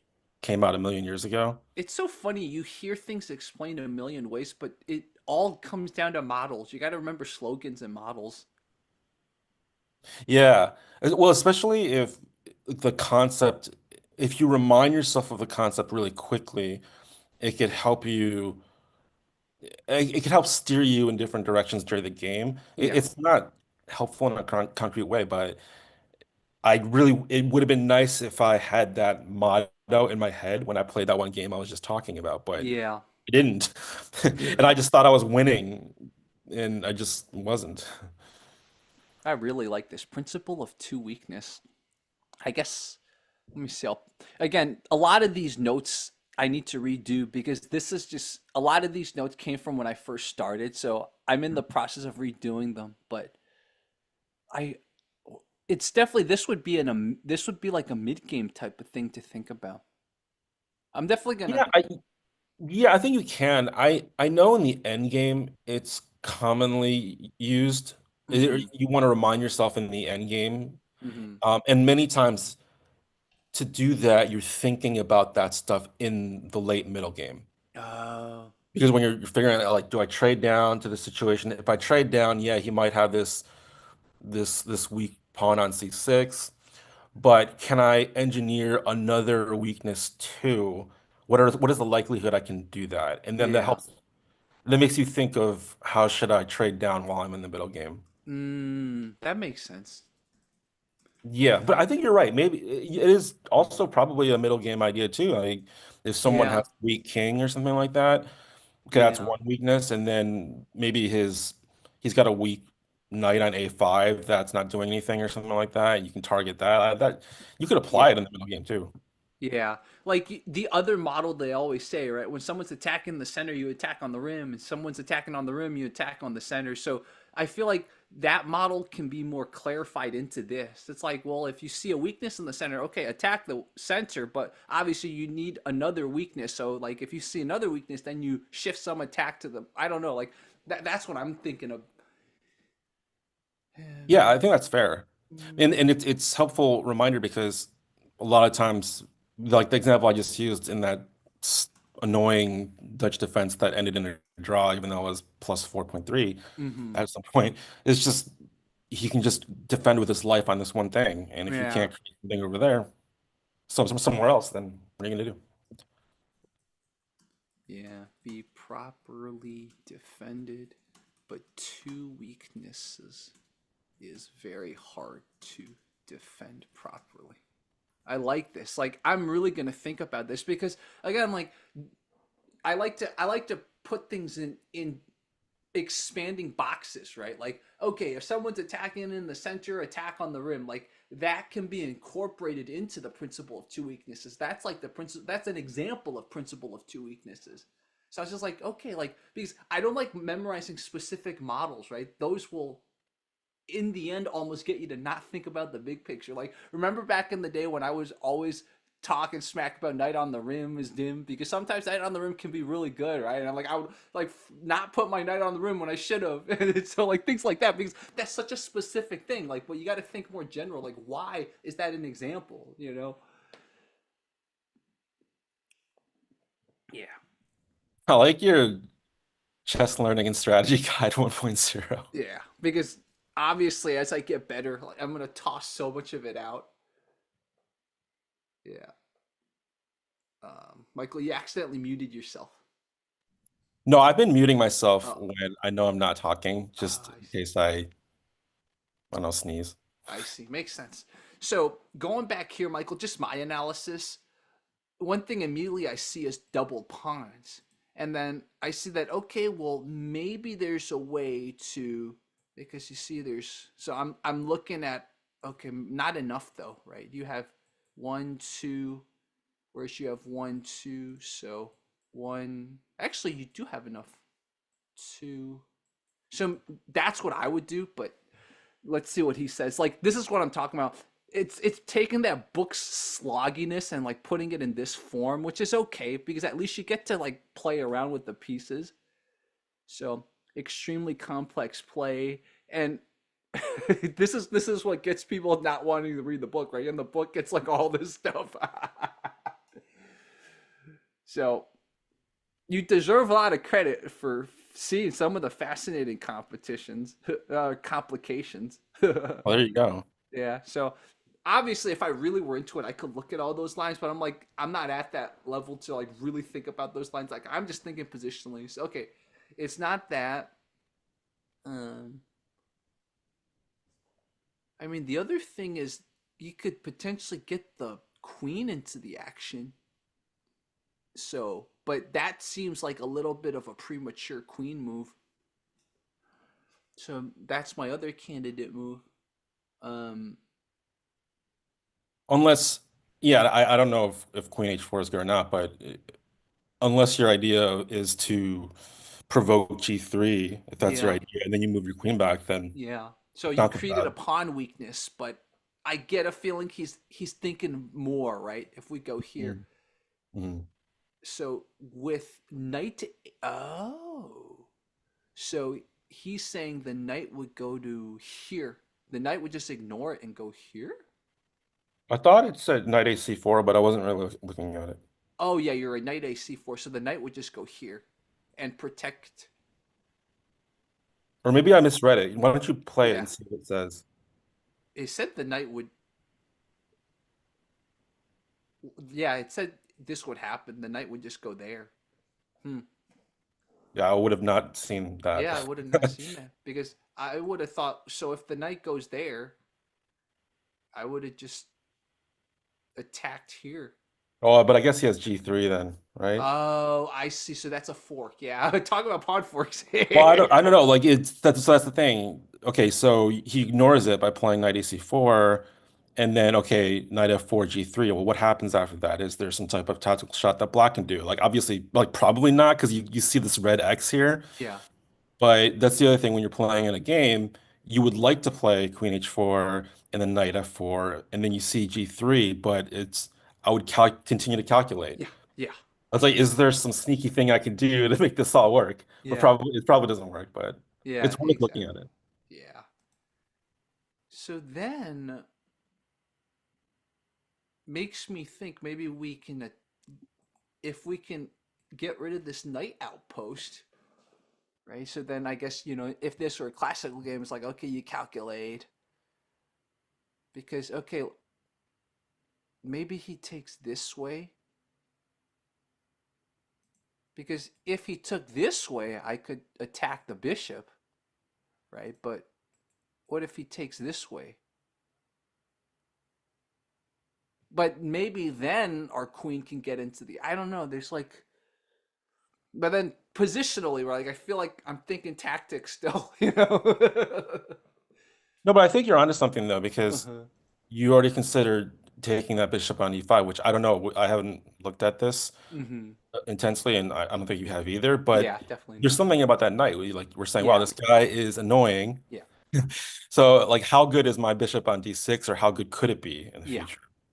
And exactly. And right then, now it's pretty, like it's pretty unless I can get it this way, right? yeah, so you might be onto something. You pointed out something good, like Yeah, bishop E5. If he takes with the F pawn, then yeah, F4 looks nice. yeah. I don't know if that's great, but at least optically, it looks like Yeah, something I exactly. can do. And to convince myself more, I obviously can't even try to reposition because if I reposition, I get forked. Yeah. So it's like, So then the question is, if bishop E5, what happens when he takes with the D pawn, right? Which is yeah, exactly. So I guess we're gonna explore that right now. Let's see what happens. So he takes with the d pawn. Okay. So we lost our bishop pair and handed white a nice protected e pawn. Has he? As it turns out, black is the one with the more comfortable positions. Okay. Um.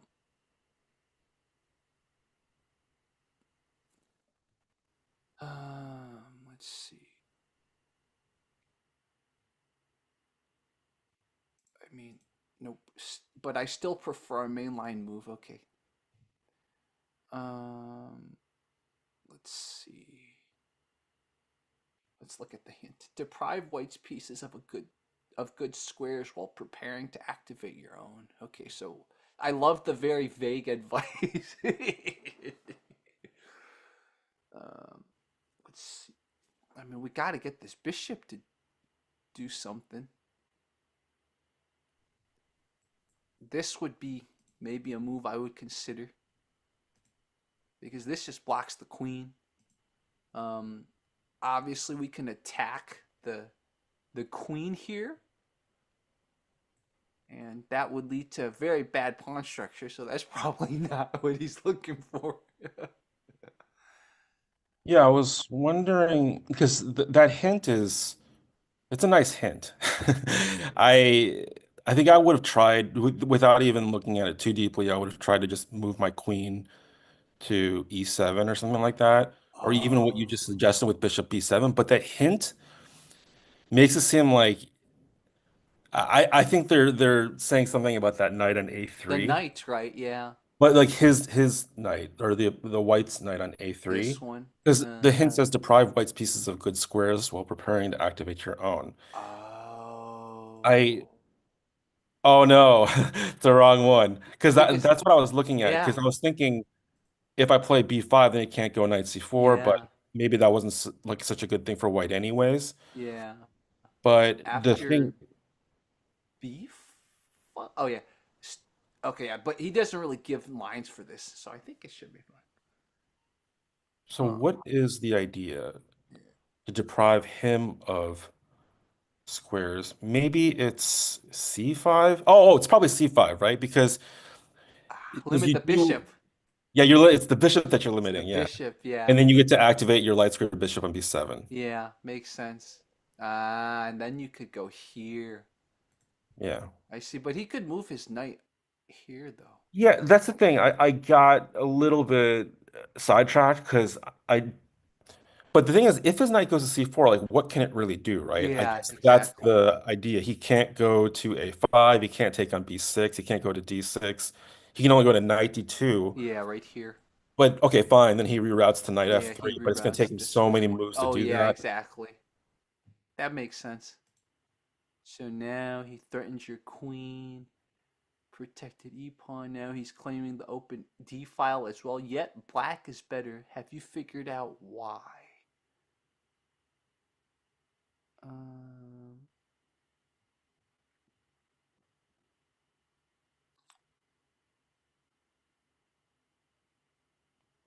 let's look at a hint. Find a flexible multi-purpose square. Yeah, Nope. don't look at the hint. Sorry. I wanted to, yeah, I think you move the queen, but you don't have to commit it. Like I think E7 is probably correct, but Yeah, the that idea looks like is, the only logical move. e- Ooh, oh no. more flexible. He means this. Oh Because wow. you can maneuver it this way, I guess. Got it. Wow. Yeah, I agree. Don't look at the hint too quickly. Now he finally does the knight move we thought. The problem with white position, his knight looks pretty, isn't going anywhere. Like you said, Michael, exactly. His bishop is looking like a tall pawn. His rooks have no penetration squares along the d file, and his pass pawn e pawn is firmly blocked. In other words, white's position lacks targets and lacks a plan. Yeah. Yeah, just because you grab space doesn't mean anything, huh? According to him. If you don't have a target, don't have a plan. That makes sense. That goes it like in the beginning when you first learn chess, it's all about okay, you take space, you grab space, but like grabbing space could also mean overextending, right? And maybe he's sort of Yeah, but it arguing could this also point. be really great. Yeah, it could also be really great That's as well. why like that book is Yeah. it's nice, but Yeah. like he just says one thing here and then oh, but sometimes it's not right because of this. And Yeah. okay, thank you. Yeah, exactly. Can actually at times exactly he's like at times a protected pass pawn can actually be a negative thing, as is the case here. But again, like it is controlling a lot of good squares. So, like you said, it might actually end up stifling the activity of its own army. In the present case, the e5 pawn is taking the e5 square away from his knight. That makes sense. Yeah, exactly. He can't get the outpost here because of this. Uh, and also closing down the e file, thus making the e1 rook look like a slacker. Oh, so he's arguing because it's preventing this file from being opened. Okay. Uh, let's see. Hmm.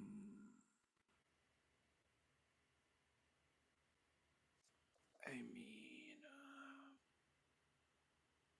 let's see.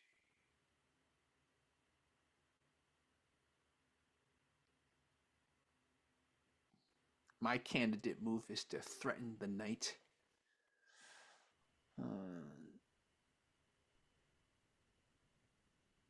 Let's see. I don't know. I feel like the that would give him some squares, like A5. Oh, so you would I think he would move here. I well, not see. necessarily. I'm just I so the B5 is very committal, right? Because Yeah. yeah, like you're pushing him around, but then you've lost your protection on C5. So not Mm-hmm. only your knight is protecting it, and so you have double pawns on the C file that only one piece can defend it. Makes At least sense. right now, unless you play like Queen E7 or something. Yeah. Maybe B5 is correct, but Yeah. I would that wouldn't be my first thought. That makes sense. My thought with b5 is if he does move his knight here or move his knight here, then I'll just threaten the queen. So, but again, it's one of those like got to look at the lines more. It's like obviously you just move the queen away. So what does that achieve? Yeah, and then the question is, well, what if he plays? So I'm thinking if he played B5, my initial fear was, what if he plays knight A5? And like the whole idea is, I thought we played, what was it, C5 to develop our bishop to B7. Yeah. And then so knight A5 at least temporarily takes that out of the equation. Yeah. Makes So it sense. may not be wrong, but that wouldn't be my first thought. I So see. you have to think about it very, like you have to calculate it kind of like the way you're doing. Like if I play Yeah. B5, what are all his options? You looked at knight D2 and you looked at knight A5. And if knight A5, does it get marooned there? So your idea was to attack the queen after that with Hmm. C4. Then let's say queen moves. And is that knight going to be trapped on A5? I don't know. We'll see. Yeah. Yeah, I see. Yeah, exactly. I would just stick with what our original plan was because you wanted to play that bishop to B7. Yeah, exactly. I mean, unless maybe there's some concrete. Although when I said that though, I was thinking, wait, what if he has knight A5 now? Yeah, exactly. But I guess maybe there's something wrong with that. That's it. Let's check the. I know. Like you don't like checking the lines, but so it says rook, but yeah, because you do have a pin here, right? So if he goes here, yeah, they like it. I guess it's saying we just escape with our bishop. So basically, Ah, we just continue repositioning our bishop. We just don't accept this trade. We think more kind of positional again. yeah, That yeah. makes sense. Because yeah, it is a good tactic, right? If he takes, then you just come down and look at this. This is really bad. But because you have this pawn protecting this pawn, it's saying, okay, well, just keep going with the bishop repositioning, get it into an active square. So see, this is why I like the computer, right? It figures it out for you, and then you can kind of learn from it. Yeah, or Uh-huh. you could have spent a little more time on it yourself and then figured it out for yourself and felt good about And it. then also get it more deep in your brain ingrained, right? Yeah, Yeah. because then you're just reaching too quickly for the solution. You Yeah. didn't really test yourself. Yeah. Our man Liam, he uses the computer a lot. And I know Magnus uses the computer a lot too. So that's why I was like, I'll learn from both of them. Well, no, but yeah, like Magnus might use the computer in a really complex position after he's already figured out the general ideas of the position and then some of the tactics involved. But I mean, at that level, yeah, you're gonna check out the computer because it's probably some really complicated thing. Yeah. But you and I should take our time and try to figure this out. And I then because agree. we just robbed ourselves of okay, because I was fearful of knight a5, right? Hmm. And what I would do in a game would be to think, okay, well, what if he did play knight a5? And is it really a threat to my bishop? And then in a real game, I would say, oh, I have that square on e4. Yeah. And then I would dig a little deeper and say, well, what happens if my bishop goes to e4? Are there other problems with my bishop being there? It looks good, but is there some other problem with it? And then Yeah. you just keep going down Yeah. that Yeah. hole. Exactly. Do you like this kind of lesson that Silman has? You know what? It's good. I It's don't good, do right? this, but Yeah. I also don't like chess.com. I know what you mean. But I think this is very helpful. Yeah, I'm telling you, I was skeptical about positional stuff, especially on chess.com, but this one sold me. It's like I was like, oh, I feel like I'm seeing things that I used to not see.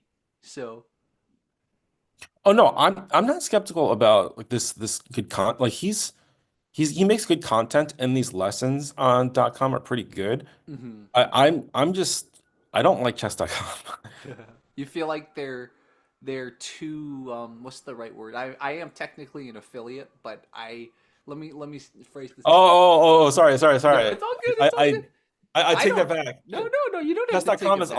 awesome. Everybody, you should check it out. They have a lot of good material. Dude, I will say like once I became an affiliate, when I reach out to them, they don't help me anymore. So I don't have any too much loyalties to them.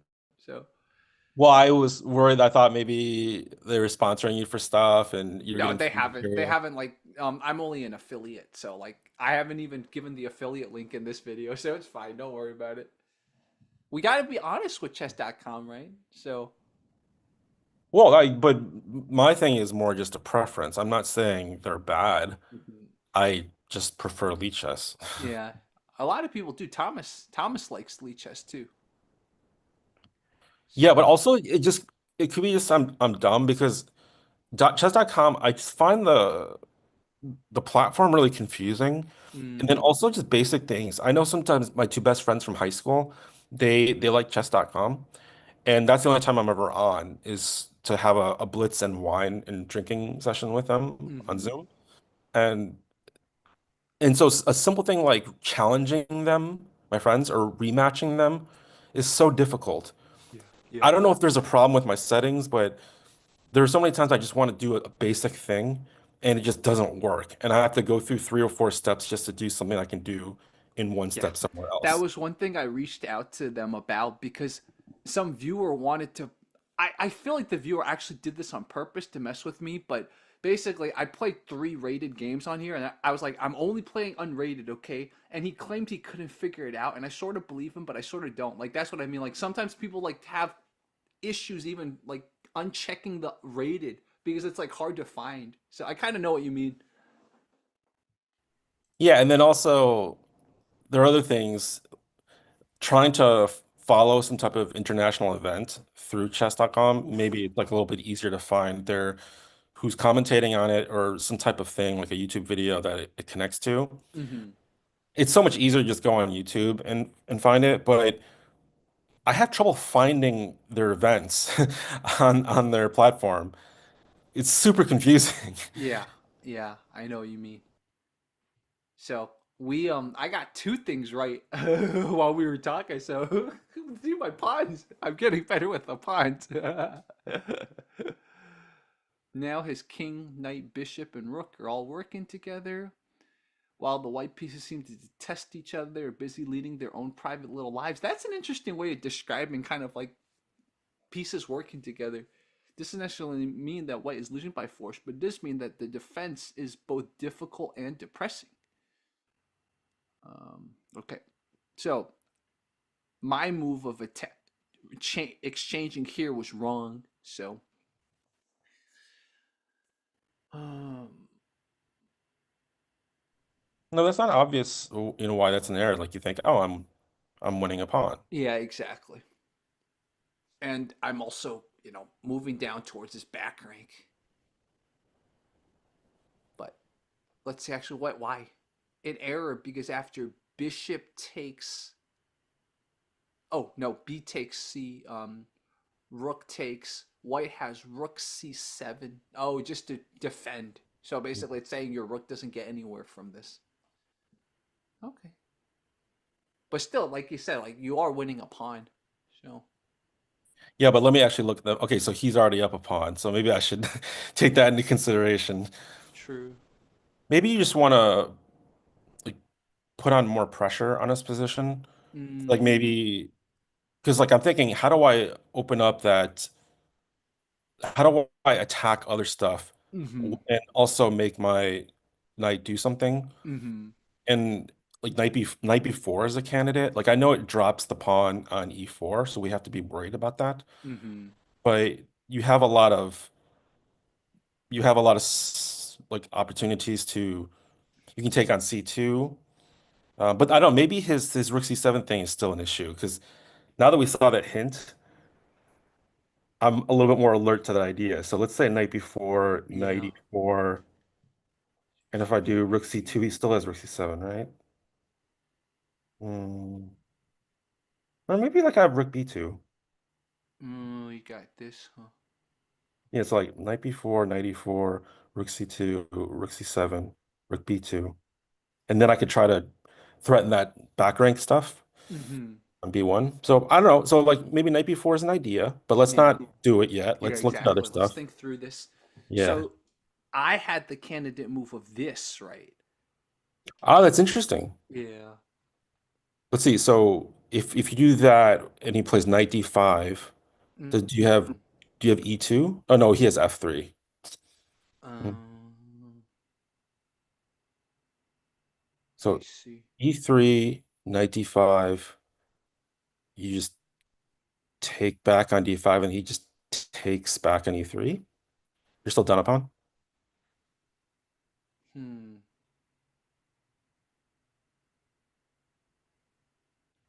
Let's see. Yeah. Hmm. But it could be right though. So Mm-hmm. E3, what if he plays knight D5? Mm,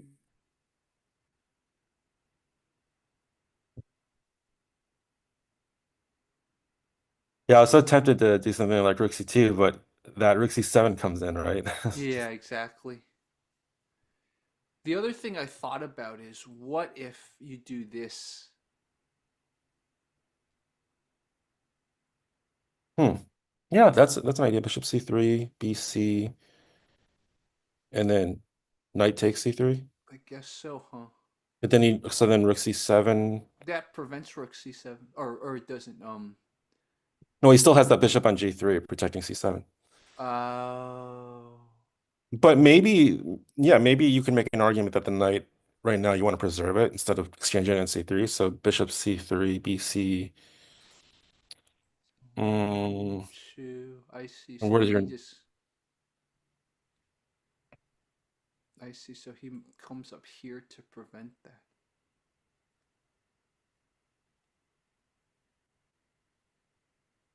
I see. after you got the X for taking on C3, I didn't even look at it anymore for any piece. Mm-hmm. But E3 was an interesting idea though. Yeah. I feel like it doesn't work, but it's it's the kind of thing where you would have to really ponder it and see all the things that both white and black can do. Yeah. Some exchanges. Exactly. Because the really nice idea though was like E3, knight takes D5, E2, but he can solve that with F3 or maybe even like rook A1. Yeah. But it was like an interesting idea. Yeah. And then so what other ideas are there? Those are the only ones I have so far. Um. Yeah, and then knight b4 I think is interesting. Yeah. So if knight b4 instead of knight takes c4, what if he plays rook c7 immediately? Ah. Do I play rook a8? No, I think he could always play knight a4 or even h3. So I'm not even sold on my knight b4 stuff. Mm.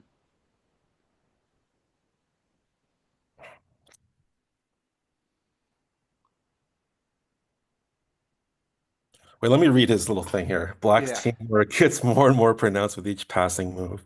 Now his king, knight, bishop, and rook are all working together, while the white pieces seem to detest each other. This doesn't necessarily mean that white is losing by force. It does mean that defense is both difficult and depressing. Hmm. Oh, so okay, it's black to move, right? Yeah. And you already tried knight c3 and it x'd you? Yeah. Okay.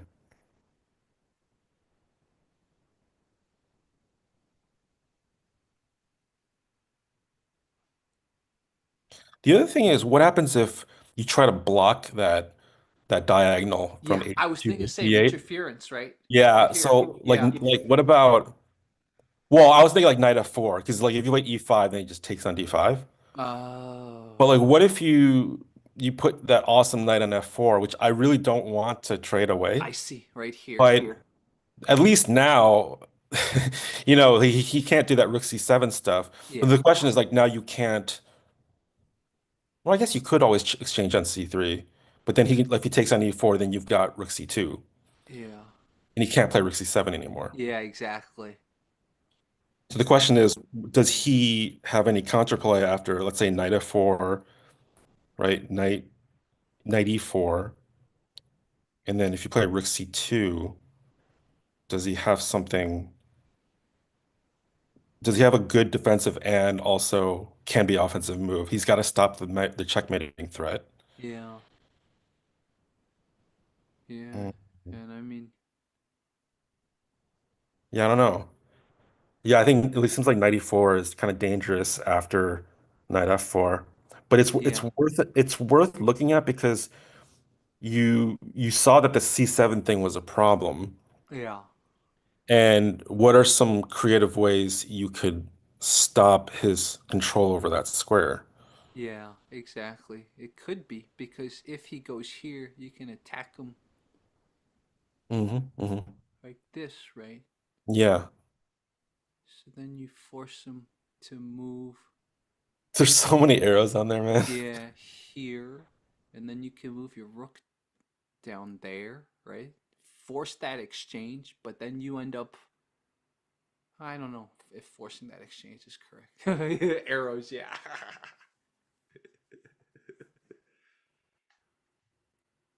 Probably this is the most promising so far.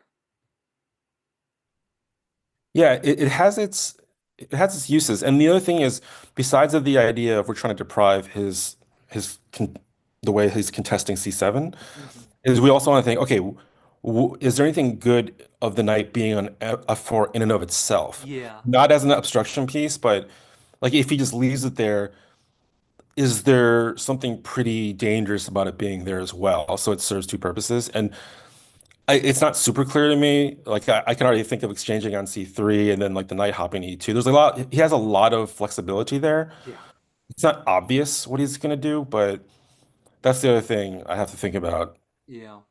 If the knight weren't here, right, then this could be potentially beneficial, but like we're assuming he doesn't exchange, we're assuming this line right here after here. So if he exchanges, exchanges, Yeah, the thought was if he exchanges, E4. okay, he gets E4, but you get Yeah, C2. we get this, and then it goes back to that again. Yeah, I think White has really practical issues to deal with if our rook Yeah, gets in there. yeah, exactly. Yeah, exactly. Because now, notice this is here, so you can even take this pawn. So there's a lot of weaknesses now. Oh, but it's actually no, it's defended by this knight. This is where this is where you get really fancy. That knight can defend, right? If your rook were here. Yeah, but the black rook on C2 though is pretty serious. Yeah, yeah, You're just causing so many problems in the back rank against yep, B2. Your bishop is also covering that B2 square. yeah, So it's not totally clear to me. Like I originally wanted to play knight B4, but we're yeah. looking That at was this your this move. rook C7 stuff, and then but knight F4 obstructs that diagonal, but it doesn't get to attack the C2 square directly like B4 does. Yeah, I don't know. yeah. What's You would go with this. you're the chess player here. You're the one that wants to improve. So So what do you after, think? um, I I probably would test this first, but after thinking about it with you, I like this. So I think that would have been my move. Yeah, unless E3 actually works and we just didn't dig deep enough. I mean, Yeah, that's also possible. yeah, exactly. So the computer says white can play bishop d6 Oh, here. double attack. Nice. Oh, right here. Oh, wow. Okay. Not what But I like would have done. ultimately though, we rejected because of Rook C7, which he also says Yeah. is what White can do. Yeah. That's crazy that I didn't even see the pin here, right? Because, yeah, that's a pin. So this can't take them. Wow. Like, that's something that, like, if you ponder this 20 minutes, you might see, but, like, that's crazy. There's a pin here. Wow. So it wasn't this, not bad. It says though after this. So he's saying he would take back.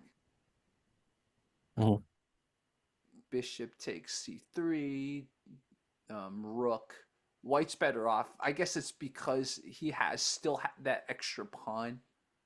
Let's see, or no, he doesn't have the extra pawn. But Yeah, okay, he's still because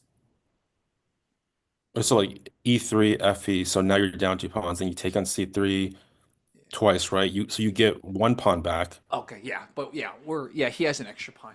Yeah, Yeah. that makes sense. So it was exactly like we said. So then Oh, No, no. oh, You're supposed to burst through in the C file, but your move failed to do this. oh. Oh, is it? It was that. It was that. Oh. Oh Wow. yeah, so with taking with the bishop and your knight is still on D5, it's covering C7. So that's I guess that's the key nuance there that we missed.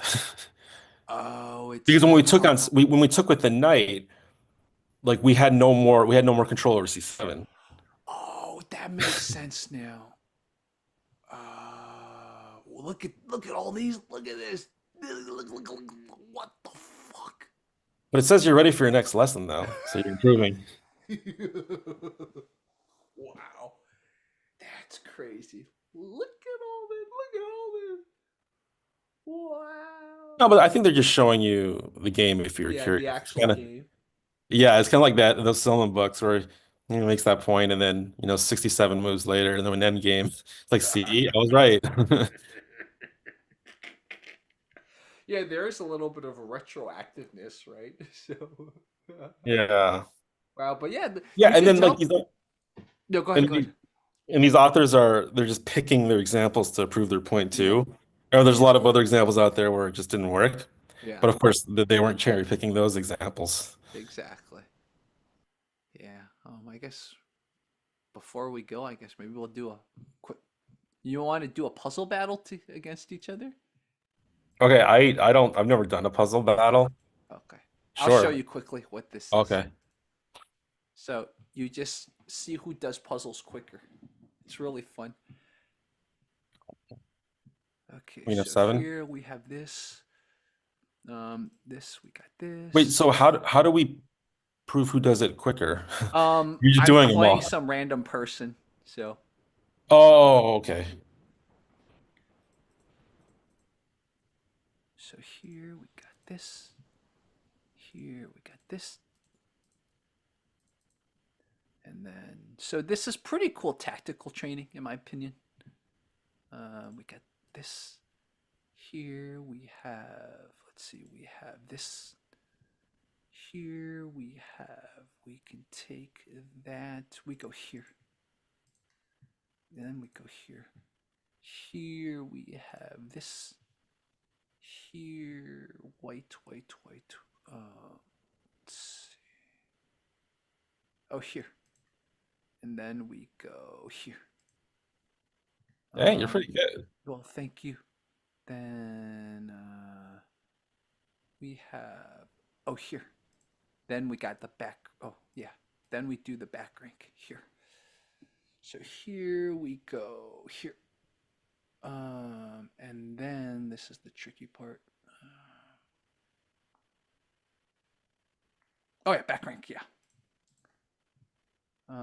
Here we have. Let's see. We go here. Here we go here, and then we go here.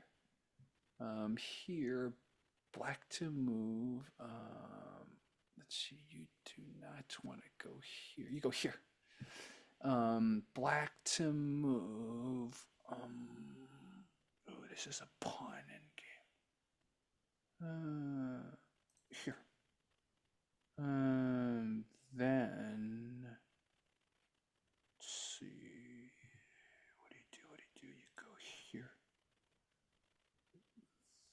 Then you go here. Then you go here. Ah, nice. Here you go.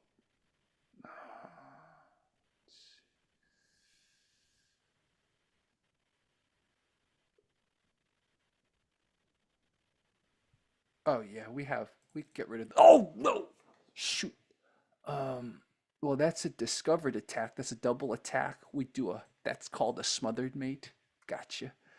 Um, black to move. Black to move. Shoot. Oh no.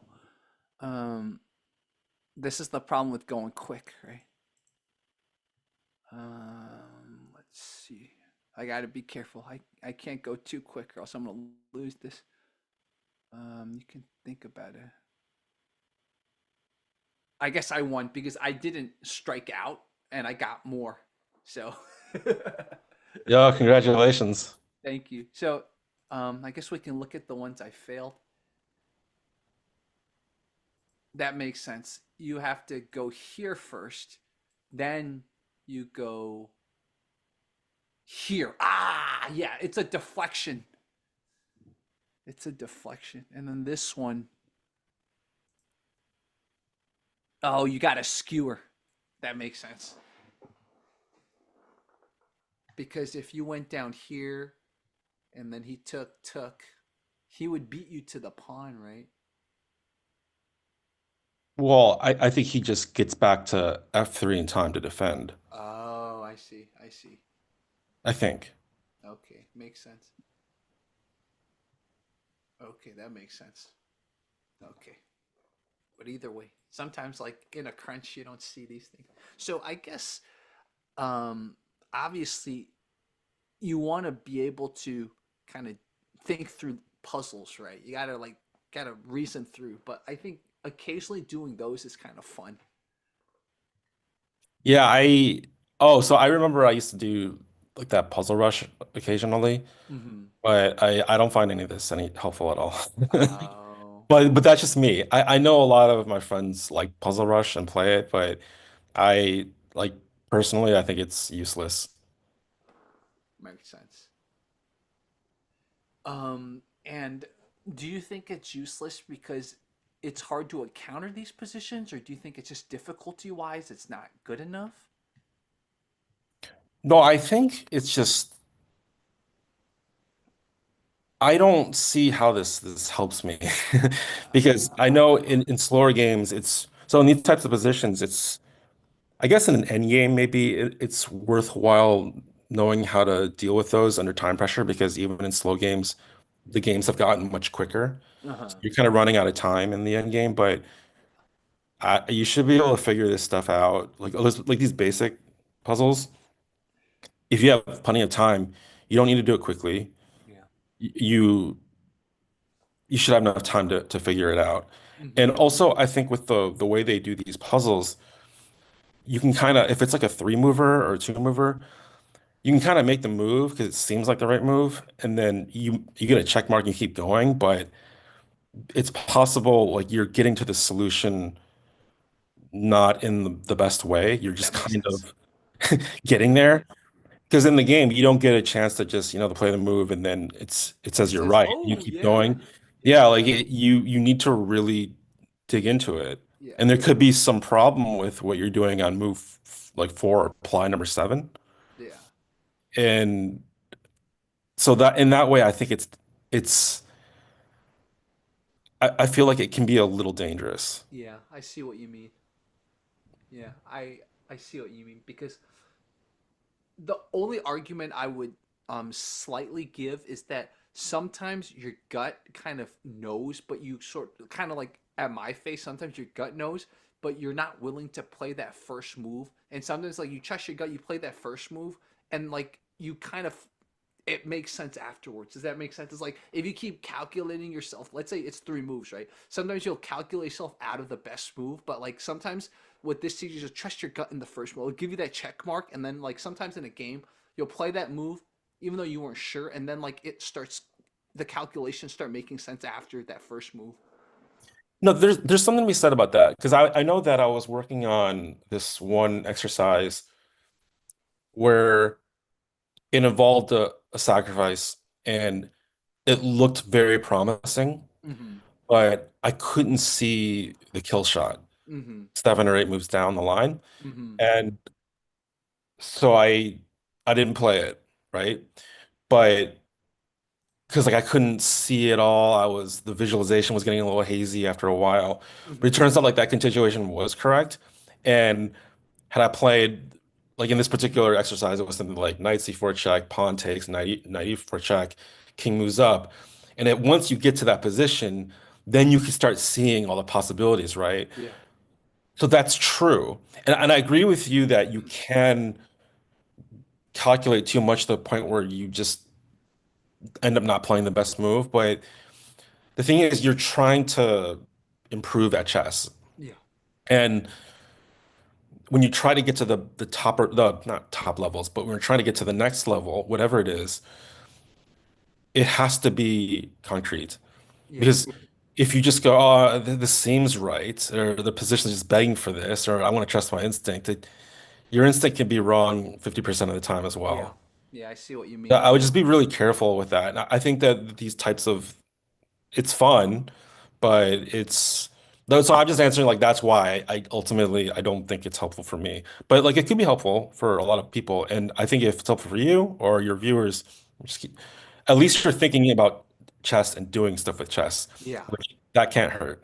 Exactly. I mean, for example, this one I did a gut thing, right? I couldn't see the final continuation, but I knew that if I can get the king here, then I could potentially do something here. So like this was an example of like obviously you got the rook here. So if you can get the queen and the king somewhere here, you got it. But like my mind couldn't finish the continuation. So like I did this first to get it there, and then once I made this move, it made sense to me, right? Because then it's like, oh, okay, then this. So that like obviously I should be able to calculate that out, right? That's the goal, right? But for me, it's like obviously I've seen patterns similar that my mind knew, but I couldn't express it in a direct way through calculation. But like I knew you had to deflect it this way because of that. You know what I mean? So like obviously I will be able to like concretely get that in the future. But like that was an example of I knew my gut said I needed to get the king there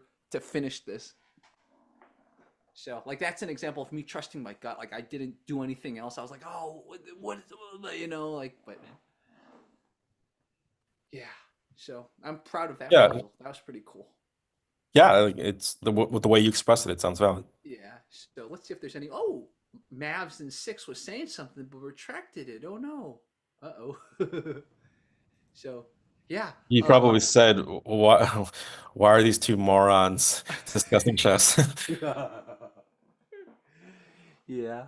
Well, dude, Michael, thank you for joining me, man. I think this was a very good little reflection with you. Like, we did a lot of cool stuff together, and the principle of two weaknesses is something I'm definitely going to think about a lot more. Yeah, and then sorry for leading you astray with knight f4 I mean, I um, I convinced myself out of the and knight bishop b4 move too. too, but yeah, I mean, the bishop move was only my candidate two move, right? My pawn move was wrong too. So yeah, it's one of That's what I'm those. saying. Like I'm going down. I once hit 1874 or 1884 at the World Open last year, and I thought it was going to be something. And then the U.S. Open a month later in Norfolk, Virginia, where I will never visit again, uh, lost all those points, and it's been bad since. Oh no. Norfolk, Virginia, never again. What if we go together? Then two people will lose 100 points. I love your pessimistic attitude. No, I honestly like I'm okay, I'm kind of joking too. I actually feel very confident about my game. I mean, obviously Knight of Four didn't show up, but I Hmm. think the next couple tournaments I'm really gonna, if not perform well rating wise, I think I'm gonna show some really good chess. Like my next tournament isn't close to here. It's Van Nuys. It's the Memorial Day tournament, the Lena Grimet, and then the next one is the World Open in Philadelphia, which I also did really well last year. It's the last really good tournament I had, and I'm feeling really confident with how I've trained, and Maybe I'll do I the think Van it's gonna be Nuys good. one. Oh my god, I didn't know. What is it The called? one in Memorial Day? Yeah. Yeah, it's really close to us. What is it called? It's called the Lena Grumet Memorial. I think it's Oh, Lena Grunmet. Oh, yeah, and it's cool. in Van Nuys at the Airtel Plaza. Ooh, okay. Oh, that's cool. Let's see. Under 1400 potential. I guess I mean, I don't officially have a rating, so I might even compete in the under 1200. You could win $1,000 from that. Oh no, you can win $600 for first place. You should play. Yeah, I should. Ooh. No, I'm serious. You should play. Yeah, I should. It's only a weekend too. It's a weekend tournament. Well, yeah, I'm gonna write this down. most of these tournaments are weekend events. Usually, like they take advantage of a 3-day weekend, like Memorial Day. Yeah. But the World Open, which you said you might consider, Yeah. that's that's since it's 9 rounds, it's going Hmm. to be 5 days. So, but you're Uh, familiar with that, right? You did the yeah. Washington National. Oh, that was trial by fire, man. No, that was a trial by fire. That's great that you did it. I know. I mean, that was the test to see if I really like chess, and I, stuck with it. I'm still doing it, right? Mhm. Wow, this is cool. It's in the Airtel Plaza Hotel in Van Nuys. Mm. Cool. I'm saving this now. Oh, maybe we'll maybe we'll carpool together. You're like, fuck you, Jerry. Don't carpool with me.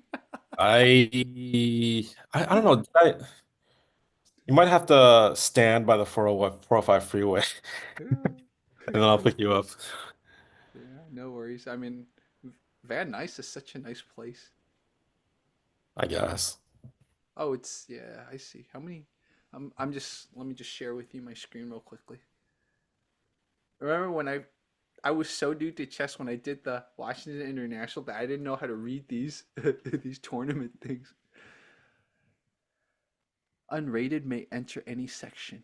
Yeah. So I see. So what do you think? I think I can enter under 1400. Yeah, I think so. Yeah, I don't need to enter under 1200.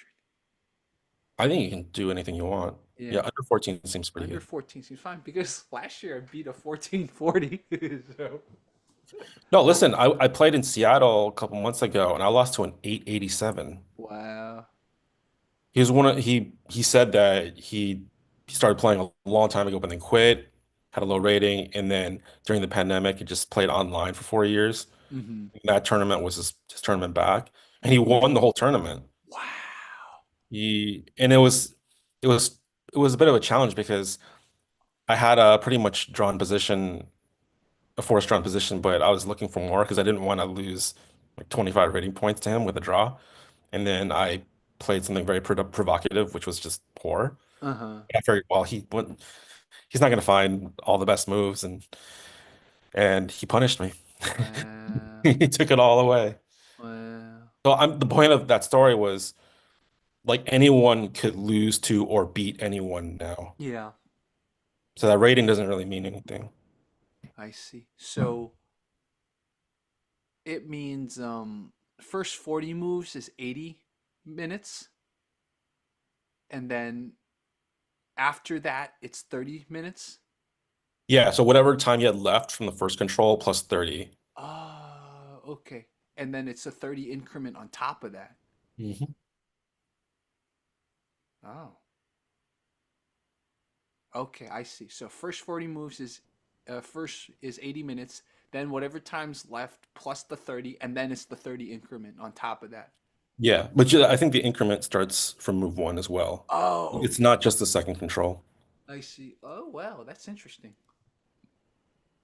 Now, if you play the 2-day schedule, it gives you the first 3 games. It's a different control. Yeah. What does G mean? Game. Oh, So just one control, one time oh control. shoot. 45 minutes with a 10-second delay. Yeah, because they gotta Ooh. hurry you up because you're in the Yeah. 2-day section. Wow. But that's just for the first 3 games. Oh, this is cool. Let's see. What's the registration? A SoCal resident. Oh, I'm a SoCal resident. $25 is not bad at all. But For the SCCF membership, oh, makes sense. because that's mandatory to if you're a California resident, you have to be a Southern California Chess Federation So member. you can't just be a US Chess Federation. California Yeah, like fucking unless you rules, bro. travel from out of state. Yeah. Wow. Okay, cool. I'll consider this then. Wow. Okay. All right. But they're not gonna have food and stuff like Washington International. Man, Washington International really did a good job. Wait, the food was part of it? Yeah, first day and last day, they had free food. Oh, Yeah. I because you were saying they had food the whole tournament. I might have said, "Wow, let me do that tournament as well as the World Open because I love food." Yeah. Hmm. And it was enough the first day and the last day for like you could really get a good meal. Yeah, but what about the middle 3 days? No, no food.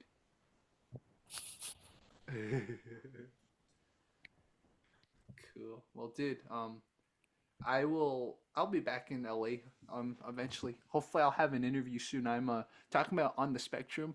I'm applying for this organization that helps people on the spectrum. So hopefully I get yeah, it would be Oh, that's really great. cool because Wait, you're not, where are you? I'm in DC right now. Yeah. Oh, this is midnight. Yeah. Okay. Yeah. Wow. Okay. I mean I it's thought you were back Friday in so it's LA. okay. Yeah, but I just I got inspired because obviously I'm a little on the spectrum. Obviously I'm very high functioning, right? I'm like I would argue I'm even more high functioning than Elon Musk is. So but Uh, obviously I sought help and I'm like why wasn't this organization why didn't I know about organizations like this when I was a kid? It would have helped me so much. I had to learn everything the hard way, like socializing, emotional control and stuff like that. So I just reached out to them. I'm like, I see some positions. Why don't I just apply and help? Like, I feel like I could be a really good bridge between like really, really people on the spectrum and like normal people. And so one of the guys that has been helping me, he's like, yeah, let me talk to you next week. And so we'll see what happens. and you have to live in DC to work there? It is there's a position available. So this is a SoCal organization, and Oh, yeah, gotcha. Gotcha. yeah. That's So right. like, You mentioned that. I think either way, I'm gonna come back soon. But if I can come back and have an interview, like an in-person interview, lined up, it'll be really cool because I already did an AI interview today. First of all, this is the first time I've done an AI interview, but it's cool. I just typed, they asked questions and I just typed up my answers. But yeah, we'll see what happens. I mean, it would be really cool to help out people on the spectrum, pay it forward, so to speak. Do give people the support that I never had. The funny thing I told one of the guys that helps me with ABA, I don't know, applied behavioral therapy, I guess it's called, is that I remember in kindergarten, I think it was kindergarten. I went to kind of a hood school, and the lighting in hood school is usually really weird. So like I cried in art class because the lighting was off, and I could never express it. She's like, "Why are you crying?" And I was like, "I miss my mommy," but that wasn't the real reason. It was because the lighting was off, and I'm like, "That's like such a neurodivergent story." And I never told it to anyone because why would you cry because the lighting is off? I told them I missed my mommy because like that's what was acceptable, but that wasn't why. The lighting was off. It was really blue in the art class, and like the blue messed with my mind. So like that's an example. Like people who aren't on the spectrum don't understand that. So when like let's say a kid on the spectrum's acting out, maybe it's like there's a color problem in the room, right? This is insight that I can give to people. Yeah, I hope you do well in the interview and you stay out here. Yeah, yeah, exactly.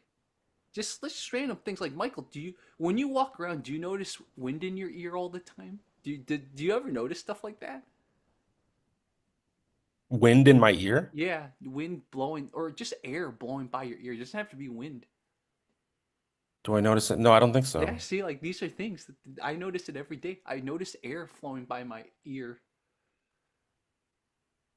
Does that distract you? Does it? sometimes. Oh, Now imagine someone even more down the spectrum, right? So, right. so these are things that people don't realize. Like, yeah, it's really funny. These are things that people don't realize, and I'm just saying this. It's like I guess this is interview prep. These are things I could tell them about. Like I know stuff just because I'm sort of semi on the spectrum. Yeah, hope you do well. Stay Yeah, out here in LA. DC, I it's too know, cold, man. I know. I mean, my plan was potentially to go to Florida, so we'll see. Good luck. Cool, man. Well, either way, I'll be back soon, so we'll get together and maybe we'll do in person stream sometime. Cool, sounds good. Cool, man. Anyway, everyone, this was Michael. If you guys see it now or later, thank you guys so much, man. This was so fun. You can see why, Hey, even though Mike no, no, no, refuses to no. be You gotta tell motivated. your viewers, I just woke up from a nap. Okay, yeah, okay, That's okay. why that's why I suggested night of four, night before, all this bad stuff. I just woke up from a nap. Yeah, yeah. And those naps really affect my thinking quality. Totally, Totally, Just they do. tell your viewers that the nap thing is it's a thing. Cool, man. We'll see you next time, bro. All right.